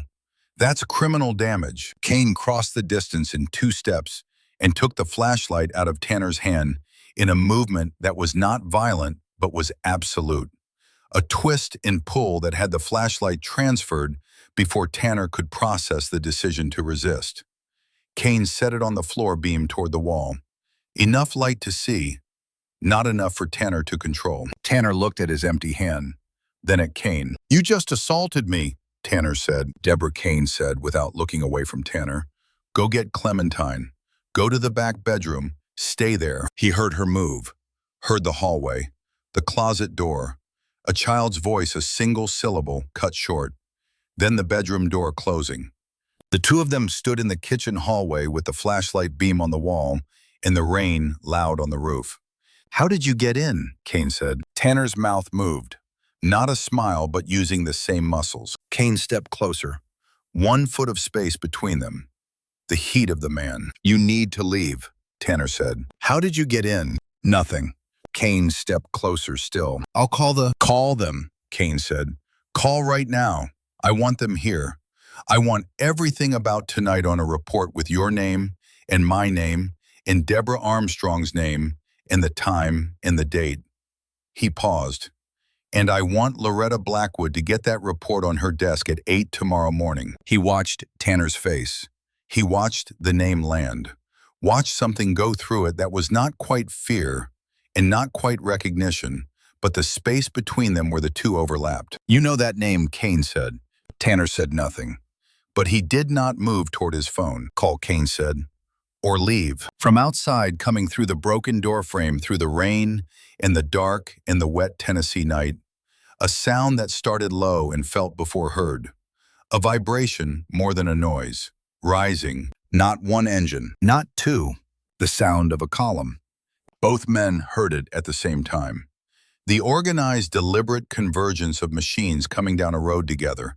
The kind of sound that only happened when there were many of them and they had a common destination. Tanner's eyes moved toward the broken door, toward the cold, wet air coming through it, carrying that sound. Kane's phone buzzed. He took it out without looking away from Tanner and read the screen. "Rhett, we're here." Not 12 minutes. Not 15. Rhett had been closer than he had said, or he had moved the moment Kane had moved, and the calls he had made on the road had reached people who were already within range because the network had been building toward this for 3 days, and the riders had been quietly converging because that was what happened when the network was properly awake. Kane turned the phone to face Tanner, not showing him the message, showing him the proof of a communication that had already happened, that was already fact, that was already outside the door and coming up the road. The sound built, the rain in the engines mixing the low, rolling approach of the column, moving up Cutter Road headlights sweeping through the broken doorframe in sequences. 1 pause, 2 pause, 3. Each light a separate machine, Each machine a separate person who had driven however far through the rain on a weeknight because the word had come through and the word was right. Tanner turned back to Kane. For the first time since Kane had come through the door, the calm was gone. Not rage, not fear exactly, something that was both at once. The expression of a man whose operating system had just encountered something it was not built to process. Not a lone woman with a composition book. Not a filing that could be lost. Not a caseworker who could be transferred. Just people. Just presence. The accumulated, unstoppable physical fact of phone calls in 3 days of network and every man who had driven through the rain tonight because someone had said she's waiting. What is this? Tanner said quietly. The first unmanaged thing he had said. Kane looked at him. This is what it looks like, he said, when you run out of system. Outside, the first bikes were rolling onto Cutter Road. The headlights laying long bars of light across the wet pavement, the engines dropping to idle in sequence, like a collective breath being slowly released. And then more behind them, and more behind those. The sound building into something that was less noise and more condition. A presence. A force of nature with its own gravity. Boots on the porch. Rhett in the doorframe, rain on his shoulders, looking at Kane, then at Tanner, then back at Kane with a single clear question in his eyes. Kane answered it with a small movement of his head. Not yet. Not like that. From the back bedroom, the sound of a door. Kane turned. Deborah in the hallway, one hand flat against the wall, the other held behind her back. And behind her, at the edge of the doorframe, Clementine. 7 years old in her pajamas, fully awake. She looked not at Tanner, but past him, through the broken doorframe at the lights filling the street outside. Her face did something Kane had not yet seen it do. It opened. Not a smile exactly. Not relief exactly. Something larger and more raw than either. The expression of a child whose nervous system had been running a single program for so long that encountering evidence the program might be wrong produced something close to physical shock. Her mouth was slightly open. Her hands came to the front of her pajama shirt and held it, the small knuckles white, the way children held things when the feeling arrived faster than words. She stepped past her mother into the hallway. Clementine Deborah's hand went out. It's okay, Kane said, to Deborah, then to Clementine. Come here. She walked to him. She stood beside him and looked at Tanner for 1 second, the calculation running, and then she turned toward the door. Are they here for us? She said. All of them, Kane said. She looked at the lights in the street, the rivers of headlights in the wet dark, the engines idling at the low register that was the Brotherhood's natural breath. Her hands loosened on her shirt just slightly. Tanner moved, not toward Kane, toward the door, the only exit, the calculation shifting from confrontation to withdrawal, the read of a man whose system had delivered its final assessment. Rhett moved to block the frame. Tanner stopped. Let him go, Kane said. Rhett looked at him. Let him go. Blackwood has everything she needs. He walks out that door in front of all those witnesses, and it's documented, and it's over for him. He stood and looked at Tanner directly. You understand what's waiting out there. Not just tonight, every night going forward. Every night until Blackwood finishes her case. He paused. You're done here. Tanner looked at Kane. At the door. At the street full of lights. At Clementine standing beside Kane, watching him with the flattest, clearest eyes he would ever look into. He walked out. Rhett stepped aside and Tanner moved through the broken doorframe onto the porch, and the headlights found him. 87 of them, every one of them catching the shape of a man, walking out of a house he had not been invited into, walking in front of every witness on Cutter Road, walking into a visibility that could not be taken back. Kane heard it the second Tanner understood the full scope of what he had walked into. Not engines, not shouting. No one moved. No one said anything. Just the rain and the lights and the organized, witnessed, documented presence of 87 people who had driven through the night to stand on a dead-end road in Tennessee and simply be here, looking at one man saying nothing that needed words. Deputy Sears was at the edge of the column with his cruiser, and Loretta Blackwood stood beside it with her arms folded and her phone in her hand. Recording, documenting, creating the official record that would follow Dale Tanner into every proceeding to come. Tanner stood on the porch in the rain for 11 seconds. Then he walked down the steps into his truck and got in. The engine started. He backed out of his driveway slowly, the way a man moved when he understood that every movement was being witnessed, and he pulled onto Cutter Road, and the column parted for him, not with hostility, not with ceremony, just parted the way water parted for something moving through it. He drove to the end of the road and turned and was gone. The column closed behind him. Someone in the back let out a single, low throttle rev. Not aggressive, not triumphant. The acknowledgement of men who did not have words for things, using the only language they had. Others answered it one by one down the column, until the whole street was briefly alive with the sound of 87 machines saying the same wordless thing at once. Then they went quiet. Clementine, standing in the rain with Kane beside her, looked up at him. "Are they going to stay?" "They'll stay as long as we need," Kane said. She turned back to the street. The lights, the rain moving through the headlight beams in thin silver lines. The sound of the engines at idle, patient and steady.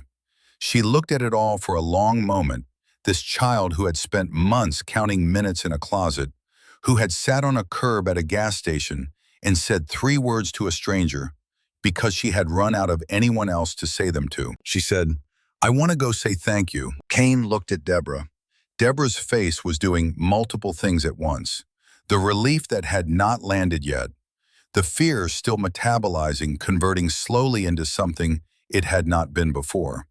Underneath both something fragile and new. The face of a woman who had been alone for a very long time and was now encountering the fact that she was not. She nodded. Kane took Clementine's hand and they walked down the porch steps together into the rain, and the column's nearest riders turned to look at them. And the word moved down the line the way words move through a column, not spoken, just transmitted. The small girl in pajamas walking in the rain, holding the biker's hand, moving toward the lights. Omari Riggs, sitting on his idling Road King in the middle of the column, saw it first. A man on a porch in the small circle of light, and beside him, holding his hand, a child in pajamas, standing in the rain, looking at 87 headlights like she was seeing the sun come up for the first time in months. He did not say anything. He did not have to. Nobody moved. Nobody spoke.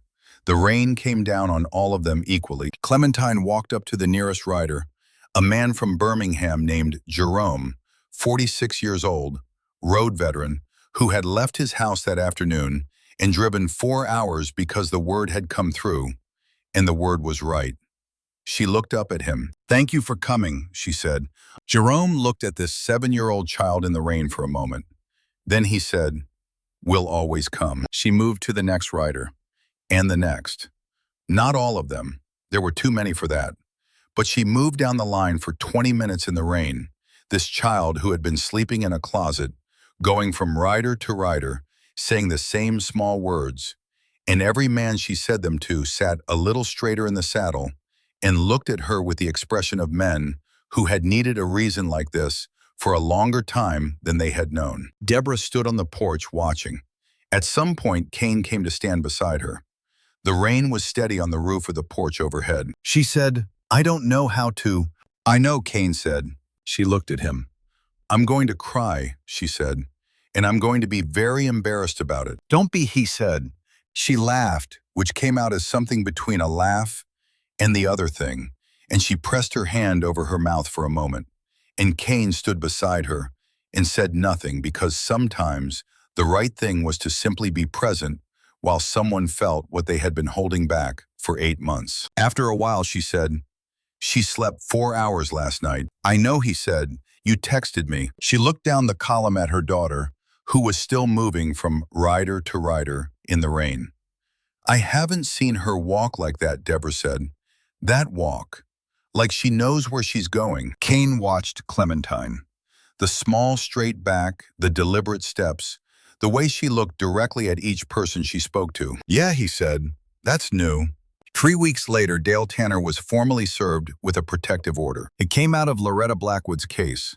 The metadata from the secondary DCS review, Monique Okafor's documentation, the monitored phone, the burner number traced to a paralegal in the county public defender's office who had been doing off-the-books favors for the Tanner network for 4 years. Gary Lund was placed on administrative leave pending investigation. The paralegal resigned. The protective order was the first visible piece of something larger that Blackwood said would take another year to fully unwind. But it was a real piece. It had Tanner's name on it with official weight behind it. He was out of the house on Cutter Road inside 2 weeks. The beige rancher went on the rental market. The black truck stopped appearing. The tomato plants along the property line went untended and eventually fell over. Clifton Reese had called a number the night before the riders came, a number that turned out to be a line to the county attorney's office. He had given them 3 years of small favors, dates, descriptions, the shape of the system he had been part of without ever quite letting himself name it. It was not enough to guarantee him immunity, but it was enough to get his story on record before someone else told it for him. And the county attorney's office had found it useful in ways he had not fully anticipated. Monique Okafor kept her job in McMinn County. Blackwood had made a call on her behalf, noting that her cooperation had been material and that she had come forward voluntarily when she could have stayed silent. Whether that mattered in the formal process remained to be seen, but it was on record. Kane came to the Yellow House on a Thursday afternoon, the last truly hot day before fall properly arrived, the light going gold and long across the driveway in the field at the end of the street. Deborah was on the porch with 2 cups of coffee, which meant she had seen him coming from inside, which meant she had been watching, which was its own kind of change. She was watching the road now with a different intention. He sat on the step. She sat on the other end. They drank the coffee and watched the light move across the driveway. Lisa Torrance found a housing assistance program, Deborah said. There's a place on the north side. Better school district, actual yard. She looked at her cub. I'm thinking about it. Good school district, Kane said. Yeah, she was quiet. I keep waiting to feel safe like it's supposed to arrive all at once. That's how it works, Kane said. It comes in pieces. She looked at him. Is that from experience? He picked at the paint on the porch step, the butter yellow, peeling in long strips. Yeah. She did not push. He appreciated that. She asked about you, Deborah said. Who? Clementine. She asks if you're coming. Kane looked at the driveway. At the tricycle, which had acquired new streamers since the old ones had come off red, this time bright and unweathered. Tell her yes, he said. Deborah nodded. Let the silence sit for a moment. Then I don't know how to, don't, Kane said. Not unkind. She looked at him.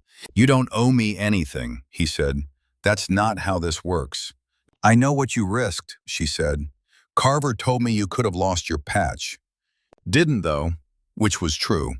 Carver had sat across his desk 3 days after Cutter Road and looked at Kane for a long time and then had said, You got lucky, it went clean. And Kane had said, It went clean because I knew who I was calling. And Carver had sat with that and then said, Don't go around me again. And Kane had said, I won't need to. And that had been the end of it, more or less. She said, I want to ask you something. Go ahead. At the gas station. She looked at the empty road ahead of them. When Clementine told you, he comes at night, you turned around. You didn't have to. You had somewhere to be. Kane looked at the driveway. At the field at the end of the road. At the neighbor's empty beige house. I had a reason to, he said. She waited. He sat for a moment with the decision of whether to say it here, outside in the afternoon light, in the ordinary way of 2 people on a porch. He had said some of it to Red in the dark, on a dead-end road necessity driving the words out of him.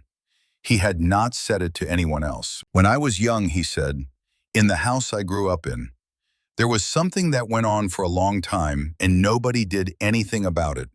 Not the neighbors, not the people who were supposed to help. Nobody. He stopped. She was very still beside him. She counted nights the same way I counted them, he said.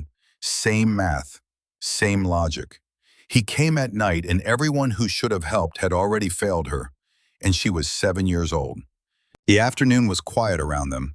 The street empty, the field at the end of it, going gold in the late light. "So you came back," Deborah said. "Yeah. Because you knew someone should have." Kane looked at the empty house next door at the property line where the tomato plants had been. At the fence, just a fence, now. "Yeah," he said. She was quiet for a long time. Then she said, "She's going to remember this, all of it. She's going to remember that people came." She looked at him. "That you came." Kane said nothing. He did not think he needed to. The sound of the screen door. Clementine came out in the particular way of a child who had been hovering behind the door long enough to perfect the timing of her entrance, just past the point of being too obvious. She was carrying a book. She sat on the step between them, opened it, and appeared to read. Kane looked at the top of her head, the small concentration of a child performing casual. "Hey," he said. "Hey," she said without looking up. He reached into his cut pocket and produced a pack of Wrigley's he had bought at a gas station on the way over. The deliberate kind of thought he did not examine too closely because it was embarrassing and true. He set it on the step beside her. She looked at it, at him, back at the book. "Thank you," she said. "Yeah." She turned a page. He drank his coffee. Deborah looked at the driveway. The ordinary afternoon moved around them in its ordinary way. After a while, without looking up from the book, Clementine said, "I slept last night, all the way through, without counting." He did not say anything. He did not need to. She turned another page. The gold light moved across the driveway in the long, slow way it moved.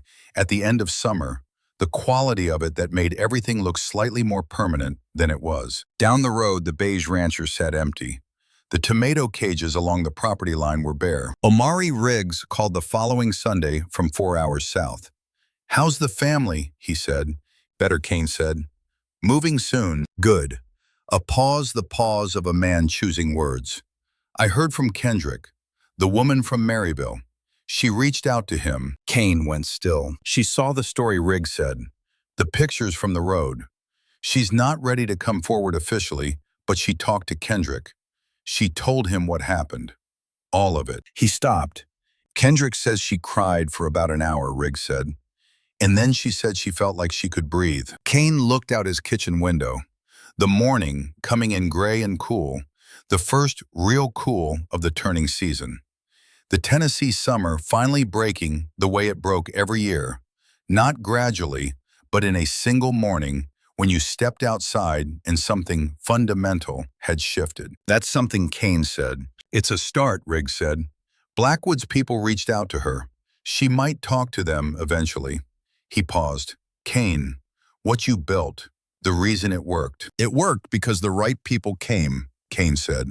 "They came because you called." Kane did not answer that. He did not think the credit was the point. The point was the woman in Georgia who had spent 8 years breathing carefully and had now maybe breathed differently for 1 hour. The point was Clementine, who had slept through the night without counting. "You riding this weekend?" Riggs asked. "Yeah," Kane said. "I'll be on I-75 around noon Sunday if you want company through Chattanooga." "I'll be there," Riggs said. He rode out Sunday morning early before the dew had fully burned off the roads. The Harley's engine warming up through the first few miles the way it always did, a gradual loosening the machine coming into itself. The air was different, now, cooler against his face, carrying the first edge of what was coming. Not winter, not yet. The reminder that winter existed, that the heat that had pressed down on Knoxville all summer was not permanent, that things changed. He took Route 9 south, past the intersection with the county road, past the stand of pine trees where he had pulled over the first day, and sat with a half-smoked cigarette and the specific gravity of 3 words that had taken up space in him and refused to leave. The trees looked the same. The road looked the same. The weight that had been there was gone, or not gone exactly, but settled. The way things settled when they had been carried long enough, improperly enough to reach wherever they were going. At a gas station about 4 miles down the road, not Barton's Fill, a different one, he stopped for coffee. The woman behind the counter was 60 or so, gray-haired, with the expression of someone who had been watching people come and go for long enough to find them interesting rather than exhausting. "Big ride today?" she asked, nodding at the cut. "Meeting some friends down toward Chattanooga," Kane said. She handed him the coffee. He paid, started toward the door. "You're one of them, aren't you?" she said. Not a question exactly. "The ones from Cutter Road." He turned. She was looking at him with a particular expression. Not hero worship, something more like recognition. The look of a person who had seen the photographs and understood what they were actually photographs of. "My granddaughter lives 2 streets over," she said. She said she could hear the engines from her house. A pause. She said it sounded like thunder that didn't stop. Kane looked at her. "There were a lot of people who wanted to be somewhere that night," he said. She nodded, turned back to her counter. He walked out into the cool morning air and the smell of coffee and road dust, and the engine waiting for him, patient and familiar. He put on his helmet, settled it, pulled out of the lot onto Route 9, and opened the throttle. The road unspooled ahead of him, clean 2 lanes, the trees on both sides gone gold at the edges, with the first turn of the season. The engine rose into its voice, that low, steady conversation, the dialogue between a man and a machine that had been going on for years and required nothing except forward motion and the willingness to keep going. He thought about Clementine, not the version on the curb at the gas station with the hollow eyes and the 5 days without sleep. The porch version. The version who had walked down the line of riders in the rain saying thank you to each one. The version who had sat beside him with a book and said, "I slept last night all the way through without counting." He thought about what it cost and what it was worth, and found, as he always found, that the calculation landed in the same place. That there were things that cost what they cost, and you either paid them or you did not. And the reasons you did not were always real reasons, and they were also still reasons for not doing the right thing. And that was what you had to be able to live with when the dust settled. He was 30 years past the last time he had told himself to wait. He rode the rest of Route 9, thinking about a girl who had been drawing houses lately. First the house with real curtains. Then 3 days after the night on Cutter Road, the house with a yard and a garden and a path to the door. Deborah had texted him a photograph of that one. He had looked at it for a long time. The garden was new. He had not expected the garden. Somewhere to the south, Omari Riggs was on the interstate coming north, and Rhett was somewhere behind him, and Kendrick Vaughn had mentioned he might come up from Asheville if the weather held. The weather was holding. Kane rode the engines behind him distant and growing the road ahead clear. And somewhere in Knoxville, in a yellow house that would soon be empty for somewhere better, a 7-year-old girl sat in the morning light and turned the pages of a book and breathed in and out in the steady, unremarkable rhythm of a child who had nothing left to count. Just the page, just the light, just the ordinary, hard-won quiet of a morning with nothing in it to fear. That was enough. That was the whole thing. The morning after the night on Cutter Road, Kane sat on his porch until the sun fully cleared the ridge and the neighborhood came into its ordinary daytime self around him. He had not slept more than 2 hours. Not from anxiety, not from the particular restlessness that sometimes followed situations that had gone at high speed, more from the specific quality of aftermath that came when something large had ended and the space it had occupied was still warm from its presence. He thought about the word contingency and what it had meant and what it had not become. He thought about a man backing his truck slowly out of a driveway in front of 87 witnesses and a county deputy and a detective with a phone in her hand, backing out with the deliberate precision of someone who understood that the way you moved in that moment was the last thing you controlled. He thought about the particular look on Tanner's face when the column had not parted for him with hostility, when there had been no shouts, no gestures, nothing that could be characterized as anything except the quiet and documented presence of people on a public road. That had been the calculation. That had been what Carver and Kane had arrived at from different angles, through different nights of different reasoning. The only thing that worked against a man who understood systems was something the systems could not contain. Not violence, not threats, not anything that could be filed and dismissed. Just presence. just the accumulated, organized, witnessed fact of people who were not going to stop being present. He went inside and made coffee and stood at his kitchen window, the way Deborah Armstrong had been standing at her kitchen window behind its blanket for 8 months. And he thought about the difference between those two stances. The same window, the same posture, two entirely different relationships to what was outside. He texted Deborah, "Everything okay this morning?" She texted back inside 90 seconds. "Yes." Clementine asked if she could move her blankets back to her bed. I said yes. Kane looked at that text for a long time. He forwarded the Monique Okafor documentation to Loretta Blackwood with a note that said, "This was what you needed." She replied 20 minutes later with 2 words, "More than." The days that followed had the particular texture of aftermath organizing itself into new patterns. Red had been to the house twice more to do the kind of work that needed doing. The door frame, the latch on the utility room window replaced with a better model, a new deadbolt on the back entry. The kind of work that did not require explanation and did not need to be requested. He had simply appeared with tools and done it, and had coffee with Deborah afterward, and talked to Clementine about the horses in her puzzle, which she had apparently made significant progress on in the days since the night of the column. She was almost done with it, Red had reported. She'd been working at it for weeks, and she'd been stuck at the mountains in the background because the pieces all looked the same from a distance, and you had to look very closely to find the one that fit. But she'd been sitting with it every morning lately and making headway. Kane understood the report for what it was. Not a report about a puzzle. Kendrick Vaughn called the Tuesday after from Asheville, his voice carrying the particular quality of a man who had driven a long way in the rain and did not regret it. "My sister called me," he said. "She said the woman from Maryville called her again. 2 days after everything." Kane waited. "She watched the video," Kendrick said. "Someone in the column had filmed it. The part where Clementine walks down the line. She watched it 3 times. He paused. "She said she'd been waiting for someone to do something since the night she drove away. 8 years of watching. 8 years of thinking maybe she'd been wrong not to stay and fight. And she said she understood now that she hadn't been wrong to leave. She'd made the right call for her kids.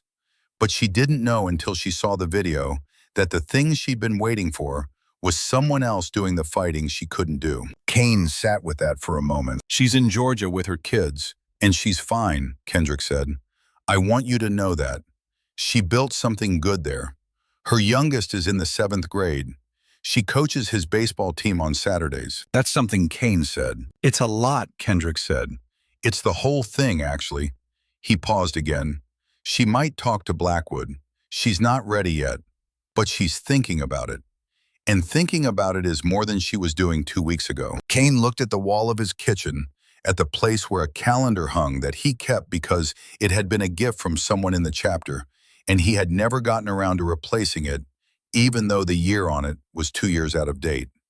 He thought about 8 years, about a woman in Georgia coaching a baseball team on Saturdays who had watched a video of a child walking a line of bikes in the rain and had called a phone number in the middle of the night because she needed to tell someone that she had been waiting. "Tell her she doesn't have to decide anything yet," Kane said. "Tell her there's no timeline. Tell her Blackwood's number isn't going anywhere." "I'll tell her," Kendrick said. They talked for another 20 minutes about the ride back to Asheville, about the weather, about a fundraising run the Appalachian Brotherhood was organizing for the fall, about the particular quality of the mountains in September when the first colors started coming into the trees, and the roads through the gaps were the best riding of the year. The conversation of men who did not always have the vocabulary for the large things, and so moved naturally into the comfortable geography of the road, which said the same things in a different register. Gary Carver called that Thursday. Not about the situation, not about Kane's patch, or the network, or the 3 weeks he had been given and then exceeded. About a charter event, paperwork, a question about a vendor contract for the spring run. The ordinary administrative life of a chapter that had 15 years of operations behind it and needed its road captain to function. Kane answered all of it, and at the end Carver said, "She's doing okay. The Armstrong woman. Lisa Torrance told me she is." Kane said. The daughter too, Carver said. Yeah, a pause. Good, Carver said, and the word had a specific weight to it. The weight of a man who ran things by structure and discipline, and had watched someone run past the structure for the right reason, and had found a way to hold both the violation and the reason in the same frame. That was it. No more was said about it. The pen went back to turning, and the chapter went back to its ordinary operations, and Kane went back to being road captain in the practical, daily sense, which was the sense that mattered. He came back to the yellow house on Cutter Road one more time before Deborah and Clementine moved out. A Wednesday evening, the light going long and gold across the street, the first serious smell of fall in the air. She had started packing. There were boxes stacked in the living room, the bookshelves half emptied, the kitchen cleared to its bare essentials. The blankets had been taken down from the windows. The actual windows faced west, and the evening light came through them clean and direct. The kind of light that changed the room entirely, made it look larger and less like a place where something had been endured, and more like a place that had been lived in. Clementine was sitting cross-legged on the living room floor in front of the almost finished puzzle. She had the last section in her hands, the mountain background, the pieces that all looked the same from a distance and required close attention to place. She was working at it with the particular absorption of someone close to the end of something. Kane stood in the doorway. How many left? He said. She counted without looking up. 11. He sat on the floor beside her. They worked on it together for the better part of an hour. The puzzle in the evening light and the sound of Deborah moving through the kitchen doing the last of the dishes. It was a slow hour. Not much was said. Clementine had opinions about which piece went where, and Kane deferred to her on most of them, partly because she was right, and partly because it was her puzzle. When the last piece went in, she put her hands flat on the completed image for a moment, the way she sometimes put her hands flat on the table. But this was different. This was not bracing. This was the specific gesture of someone confirming a thing that was done. She looked at the horses in the mountain meadow. Complete. Good, she said. Yeah, Kane said. She looked at him. Will you come to the new place? I said I would, Kane said. She nodded. That was enough for her. She stood up and went to the kitchen to show her mother the finished puzzle. And Kane stayed on the floor for a moment, looking at the horses at the mountains in the background that had given her trouble for weeks. The pieces that all looked the same until you found the one that fit. He was still sitting there when Deborah came to the doorway. She looked at the puzzle. She looked at him. Thank you, she said. Not for the puzzle, for all of it. He stood. You don't have to. I know I don't, she said. That's why I am. He drove home in the last of the evening light, Route 9 south, the long way around past Barton's Fill, where the pumps were lit and the ceiling fan was visible through the plate glass window, turning slow the way it always turned, and past the stand of pines where he had pulled over the first day, and out to the county road where he opened the throttle and let the speed do what speed did, which was reduce everything to the immediate, to the road and the engine, and the air, and the forward motion that required only that you keep going. He thought about what it meant to stay. He had been in situations over the years where staying had been the harder thing, where the road offered an exit that was not quite running away, but was adjacent to it, where the easier thing was to ride past and not stop. He had stopped at Barton's Fill because something had caught his attention. He had turned around at mile marker 4 because something had taken up residence in him and refused to leave. He had gone back to the house a second time, and a third time, and a fourth, because he had told a child he would come back, and he was not the kind of man who said things he did not mean. That was the whole of it. That was all of it. Not a plan, not a calculation, not a strategic assessment of the situation. A child had said 3 words, and something in him had recognized the specific weight of those words from the inside, from the years he had spent learning the shape of that particular dark. And he had stopped and turned around and gone back. That was what staying looked like. Not permanent residence, not the surrender of the road, just turning around, just going back, just being present on a dead-end street in the rain because someone was counting and it had been long enough. He rode until the last of the light left the sky, and the stars came out. The Tennessee sky going dark and wide and clear, the way it went in the first week of September. And then he turned around and rode home and put the bike in the garage and sat on his porch with a beer he mostly did not drink, listening to the neighborhood settle into night around him. He thought about the woman in Georgia coaching a baseball team on Saturdays. He thought about Kendrick Vaughn riding through the rain from Asheville. He thought about Amari Riggs and the 47 riders from Birmingham. He thought about all the roads those people had ridden to get to one dead-end street in Knoxville on a wet weeknight, and he thought about what that road had looked like from a closed door through the gap where a broken door frame let in the rain and the sound of engines and the long bars of headlight, and he thought about a 7-year-old girl stepping forward into it. He thought about what Jerome from Birmingham had said when she thanked him, "Will always come." He had meant it as comfort in the moment. Kane thought it was also true.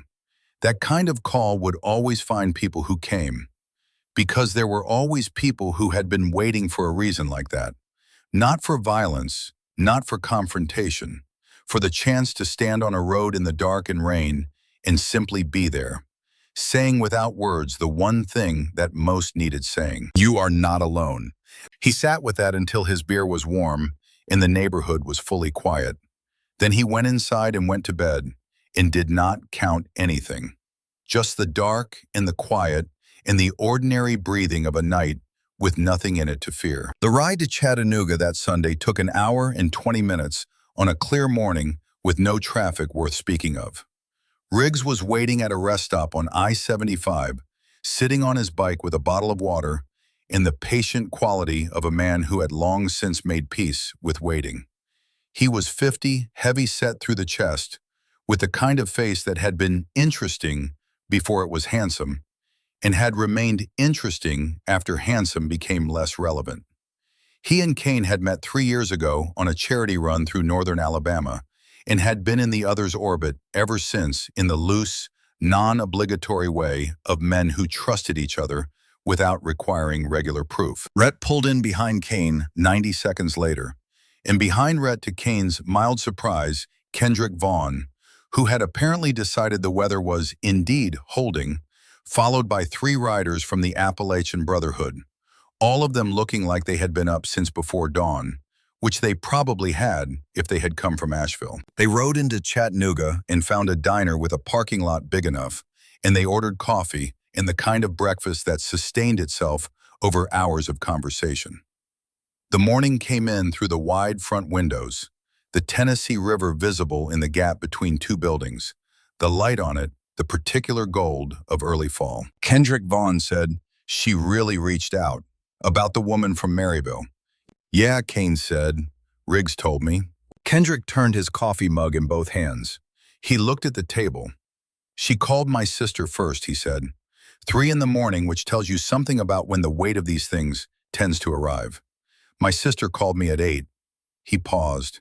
"She said she had been watching for the story, watching for someone to do something about it. She said she had been watching for 8 years. The diner noise moved around them. Plates of coffee, the particular acoustics of a place that had been absorbing conversations for decades. 8 years, Kane said. Kendrick nodded. She moved to Georgia with her kids and she built something there, and she kept herself low, and she watched from a distance to see if anyone would ever actually do anything. He looked at Kane. She said the photographs were what got her. Not the story, the photographs. The images that had moved through social media after Cutter Road. Someone in the column had a phone and had taken pictures from inside the group, not of Tanner, not of anything confrontational, just the lights and the rain and the wet street and 87 bikes idling in the dark and a small girl in pajamas walking the line. The photographs had moved the way the right thing moved when it had visual evidence behind it, through community Facebook groups and local news shares, and then wider.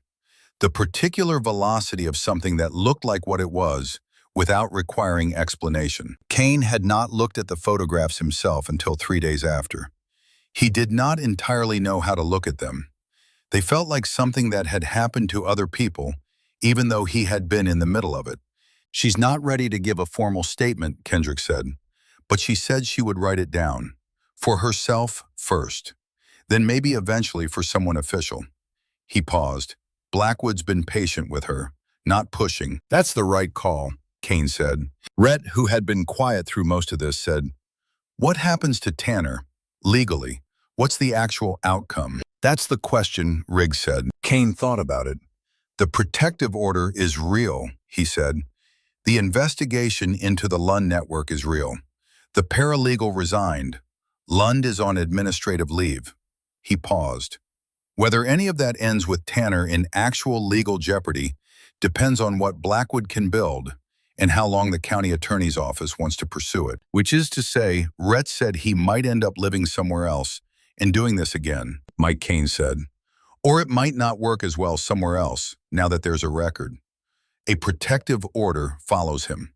A documented pattern, once you have one, tends to attract the next filing. He paused again. The woman from Maryville never had a record. Deborah Armstrong does. And she will make sure Monique Okafor's documentation stays available and Blackwood's case stays alive. And the next person who looks up Dale Tanner on a database finds something. "That's not nothing," Riggs said. "No," Kane said. "It's not nothing." They rode back north through the afternoon, the sun lower now, and the light beginning its autumnal shift, something in the temperature suggesting what was coming. Kane rode with the road, doing what the road always did, reducing everything to the immediate. Just this, just the 20 feet of pavement in front of the wheel, and the sound of the engine and the air moving. He thought about something Carver had said to him 2 days after Cutter Road, when Kane had come in to give the final accounting. They had been alone in the back office, the pen turning in Carver's hands, the way it always turned when something mattered. "You know what the difference was," Carver had said. "Between what and what Kane had asked. Between what you built and what could have gone wrong with it," Carver said.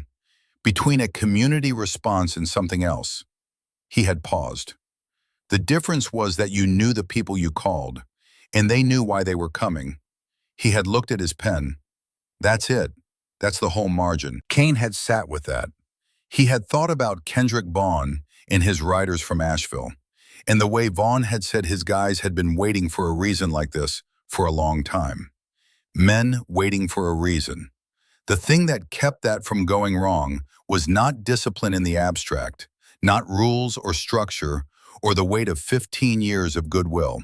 It was specificity, the specific reason, the specific child, the specific house at the end of a specific road.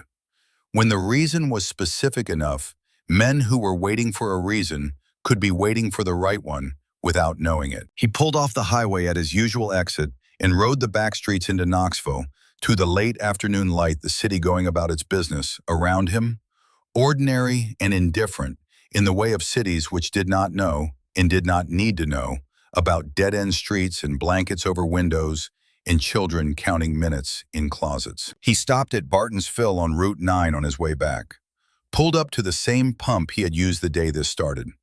The station was quiet in the mid-afternoon, one other car at the far pump. Nobody on the curb. He looked at the curb. The stripe of shade from the overhang was there, same as it had always been. The concrete exactly as it was. A child could sit there and it would look exactly like it had looked 6 weeks ago when he had noticed a girl who was in the wrong place and made the decision to crouch down and ask her name. He filled the tank. He went inside and paid for coffee he did not need and stood at the counter for a moment, letting the familiar sounds of the station settle around him. The cooler hum, the slow ceiling fan, the bell above the door. He thought about the morning he had stood outside after leaving Deborah Armstrong's house for the first time, when it had all still been a possibility rather than a fact. When Tanner was still protected by his systems, and Deborah was still alone in the yellow house, and Clementine was still counting. He had stood on the street and said to Rhett, "I need you to make some calls." And Rhett had said, "You thinking what I think you're thinking?" And Kane had said, "I don't know yet." He did know. He had known from the moment he had turned his bike around on Route 9. He had been finding the language for it, that was all. Finding the specific shape of what he intended. And the shape had turned out to be exactly what it was. Not a raid, not intimidation, not justice in any theatrical form. Just people on a road being present, saying without words what needed to be said. She's not alone. He walked back out to his bike. The afternoon was turning toward evening, the first cool shadows laying themselves down across the lot. He put on his helmet and settled it and started the engine and sat in the sound of it for a moment, that low, steady conversation between a man and a machine that had been going on for years and required nothing except the willingness to continue. He thought about Clementine one more time before he pulled out. Not the gas station version, the hollow-eyed child on the curb in the summer heat, counting nights she could not sleep. The porch version. The version who had sat between him and her mother with a book and said without looking up, "I slept last night all the way through without counting," and then had turned the page and gone on reading as if she had merely reported the weather. That was the whole of it. That was the thing he had turned his bike around for. Not the column, not the network, not the filing or the protective order or the metadata from a DCS record entered at 3:47 in the morning. All of that was real and necessary and had its own weight. But the thing underneath all of it, the specific gravity that had pulled him off Route 9 and back to a gas station curb, was a child who needed to sleep and could not. She was sleeping now. He pulled out of Barton's Fill onto Route 9 and opened the throttle and let the road do what the road did. And the engine rose into its voice, and the trees went by on both sides, going gold at the edges, and the sky above was the clear, particular blue of a September morning in Tennessee. And the distance to Chattanooga was exactly the distance it had always been. And the men who would be waiting there were the men they had always been. And all of it was ordinary, and all of it was good. There was one more thing that Kane did not know until the Friday before Deborah and Clementine's move. He had been at the garage on Merchant Street doing the ordinary work of a road captain in the week before a chapter run coordinating routes and logistics and the dozen small administrative things that tended to stack up when you had been occupied with something else. Rhett was with him, working at the bench, the two of them in the comfortable silence of shared labor, when Lisa Torrance knocked on the side door and came in with a paper bag from the bakery 2 blocks down that she sometimes brought when she had news she wanted to soften with something sweet. Kane looked at the bag. "What is it?" he said. Lisa set the bag on the workbench and pulled out a folder from under her arm instead. "Clifton Reese," she said. "The county clerk." Kane waited. "He gave a statement to the county attorney's office 2 days before you all showed up on Cutter Road," she said. "I only just found out because he attached a copy to a letter he sent to his supervisor requesting a formal review of certain administrative procedures in the clerk's office." "What did the statement say?" Kane asked. She opened the folder. The language was careful, the language of a man who had spent 3 years doing small things he knew were wrong, and was now trying to find the exact words that described those things accurately without overstating them in either direction. But what it amounted to was this: Clifton Reese had been receiving requests from Dale Tanner for 3 years. The requests had always been framed as administrative courtesies, small things, clerical things, the kind of friction that systems generated naturally and that someone with inside knowledge could reduce. He had complied because the requests were small and because he had told himself each time that they were small enough not to matter. The second protective order filing, Lisa said, Clifton Reese confirmed that he received instructions to delay its processing. Not to lose it, not to destroy it, to delay it. The delay had extended past the filing deadline for that type of petition. The filing had technically expired. Kane sat with that for a long moment. The second filing had not disappeared into an administrative gap. It had been walked to the edge of its deadline by someone who knew exactly how long the gap needed to be. "Does Deborah know?" Kane asked. Lisa looked at him. "I wanted to tell you first." Kane thought about that, about a woman who had filed twice and been failed twice and had kept the second copy of every document because she was careful and had been made to be careful, and who was now packing boxes in a yellow house she was leaving for somewhere better. "I'll tell her," Kane said. He drove to the house that afternoon. Deborah answered the door with paint on her hands from something she had been doing in the back bedroom. She looked at his face and said, "What?" He told her about Clifton Reese. He told her the same way he had told her everything else plainly, without softening it, because she had been managing the truth of this situation for 8 months, and she deserved the unfiltered version. She stood in the doorway and listened. When he was done, she turned and walked to the kitchen and stood at the counter with her back to him for a long moment. He waited. He had learned to wait. She said without turning, "I knew it wasn't random. I knew it wasn't friction. I knew that each time I tried something the right way and it didn't work, it was because someone had made sure it wouldn't work." She stopped. But knowing something and having someone confirm it are different things. "I know," he said. She turned around.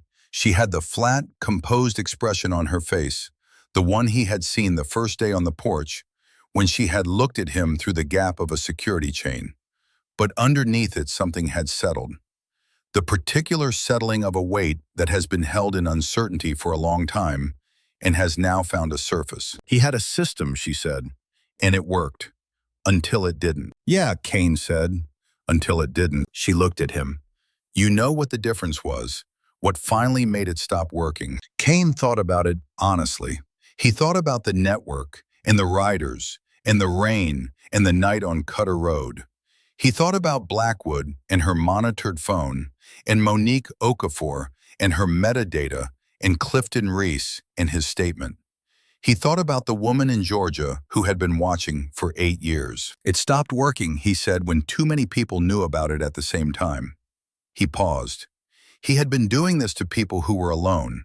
One woman, one set of officials, one county, a system he owned completely. He had never had to deal with something he couldn't contain because he had always made sure the people he was dealing with were already contained. He looked at her. "You weren't contained anymore. You had too many people who knew, too many directions for it to come from." Deborah looked at the window. The actual window now, the blanket taken down, the afternoon light coming through the glass and falling across the kitchen floor. She looked at the light for a moment. "Clementine," she called. A pause. "Then what?" "Come tell Kane about the puzzle." Footsteps in the hallway. Clementine appeared in the doorway in her school clothes, still wearing her backpack, apparently just home. She looked at Kane. "I finished it," she said. He nodded. "I know. I was there." She looked at her mother, then back at him. "I'm going to put it in the new place on the wall," she said. "I asked Mom and she said I could hang it in my new room." "That's a good plan," Kane said. She considered him for a moment with the assessment that was never entirely gone, the internal test she ran on everyone. The calculation that had been there since the gas station, and that he suspected would always be there, to some degree, built into her by months of learning that the world required careful attention. Then something loosened slightly in her face. "Will you come see where I hang it?" she asked. "Yeah," Kane said. "I'll come see." She went back down the hallway to her room, and the sound of a backpack being dropped and a drawer opening followed. Deborah watched her go. She looked at Kane. "She's going to be okay," Deborah said. It was not a question. It was the statement of a woman who had looked at the evidence available to her and reached a conclusion. "Yeah," Kane said. "She is." He drove home in the early evening, the light going long and orange across the streets of Knoxville, the city settling into the comfortable routines of an ordinary weeknight. People walking dogs, a group of teenagers on bikes taking up most of a side street, the smell of somebody's dinner coming out an open window, something with garlic and something with smoke. The ordinary archive of an ordinary evening in an ordinary place, all of it happening, all of it continuing indifferent to and sustained by the specific acts of specific people who had stopped and turned around and gone back. He parked a bike in the garage and stood for a moment in the particular silence of an engine going still that held breath of the machine returning to rest. He ran his hand along the tank the way he sometimes did, the instinctive gesture of someone who had spent so many years in relationship with a specific piece of machinery that the gestures had become automatic and carried no particular meaning except the meaning of continuation. He went inside. He made dinner. He ate it at the kitchen table with the radio on a country station out of Nashville that he rarely listened to but found himself turning to in the evenings lately. Something about the specific geometry of an ordinary meal and an ordinary hour and ordinary music that felt after the weeks that had passed, like the right register for the moment. After dinner, he sat on the porch and looked at the neighborhood going dark around him, the way it went dark every evening, house by house, the lights coming on inside, and the twilight settling over everything. And he thought about a child in a new room, hanging a finished puzzle on the wall, and going to bed in a house where the windows had real curtains, and the doors had good locks, and the man next door was simply a neighbor and not a program. He thought about what Jerome from Birmingham had said, "Will always come." He thought about the road captain in Asheville, and the 42 riders from the Appalachian Brotherhood, and the 47 from Birmingham, and all the chapters in between, all of them on their own porches now, or on their own roads, or in their own garages with their own bikes, and their own ordinary evenings connected to this night, and this street, and this child by the specific word that had traveled chapter to chapter across 6 states because the word was the right word to travel. He thought it would have been enough if only one person had come. He thought it would have been enough if it had just been him and Rhett on a dead-end road in the dark, standing there being present, saying with their presence the thing that needed to be said. 2 people, 1 street, 1 family. The basic arithmetic of someone choosing to stay. That the arithmetic had become 87 was something else. Something that had its own grammar, its own meaning, the particular message that could only be sent at that scale. But the beginning of it, the first term of the equation, was just a man who had pulled off a road onto a gravel shoulder and sat with a half-smoked cigarette and 3 words that had taken up space in him and refused to leave. He comes at night. Past tense now. He did not come anymore. The truck was gone. The property line was just a property line. The window latches were solid. The nights were ordinary. Kane sat on his porch until the neighborhood was fully quiet and the stars were out, and the September air had that particular quality of a season almost arrived 1 day past summer without quite being fall, balanced on the thin edge of the turning. Then he went inside, checked the locks out of the habit of a lifetime and the peace of a man who understood why the habit mattered and no longer needed it to protect him from anything present. And he went to bed and slept and did not count anything at all. In the morning he would ride. The road would be there. It always was.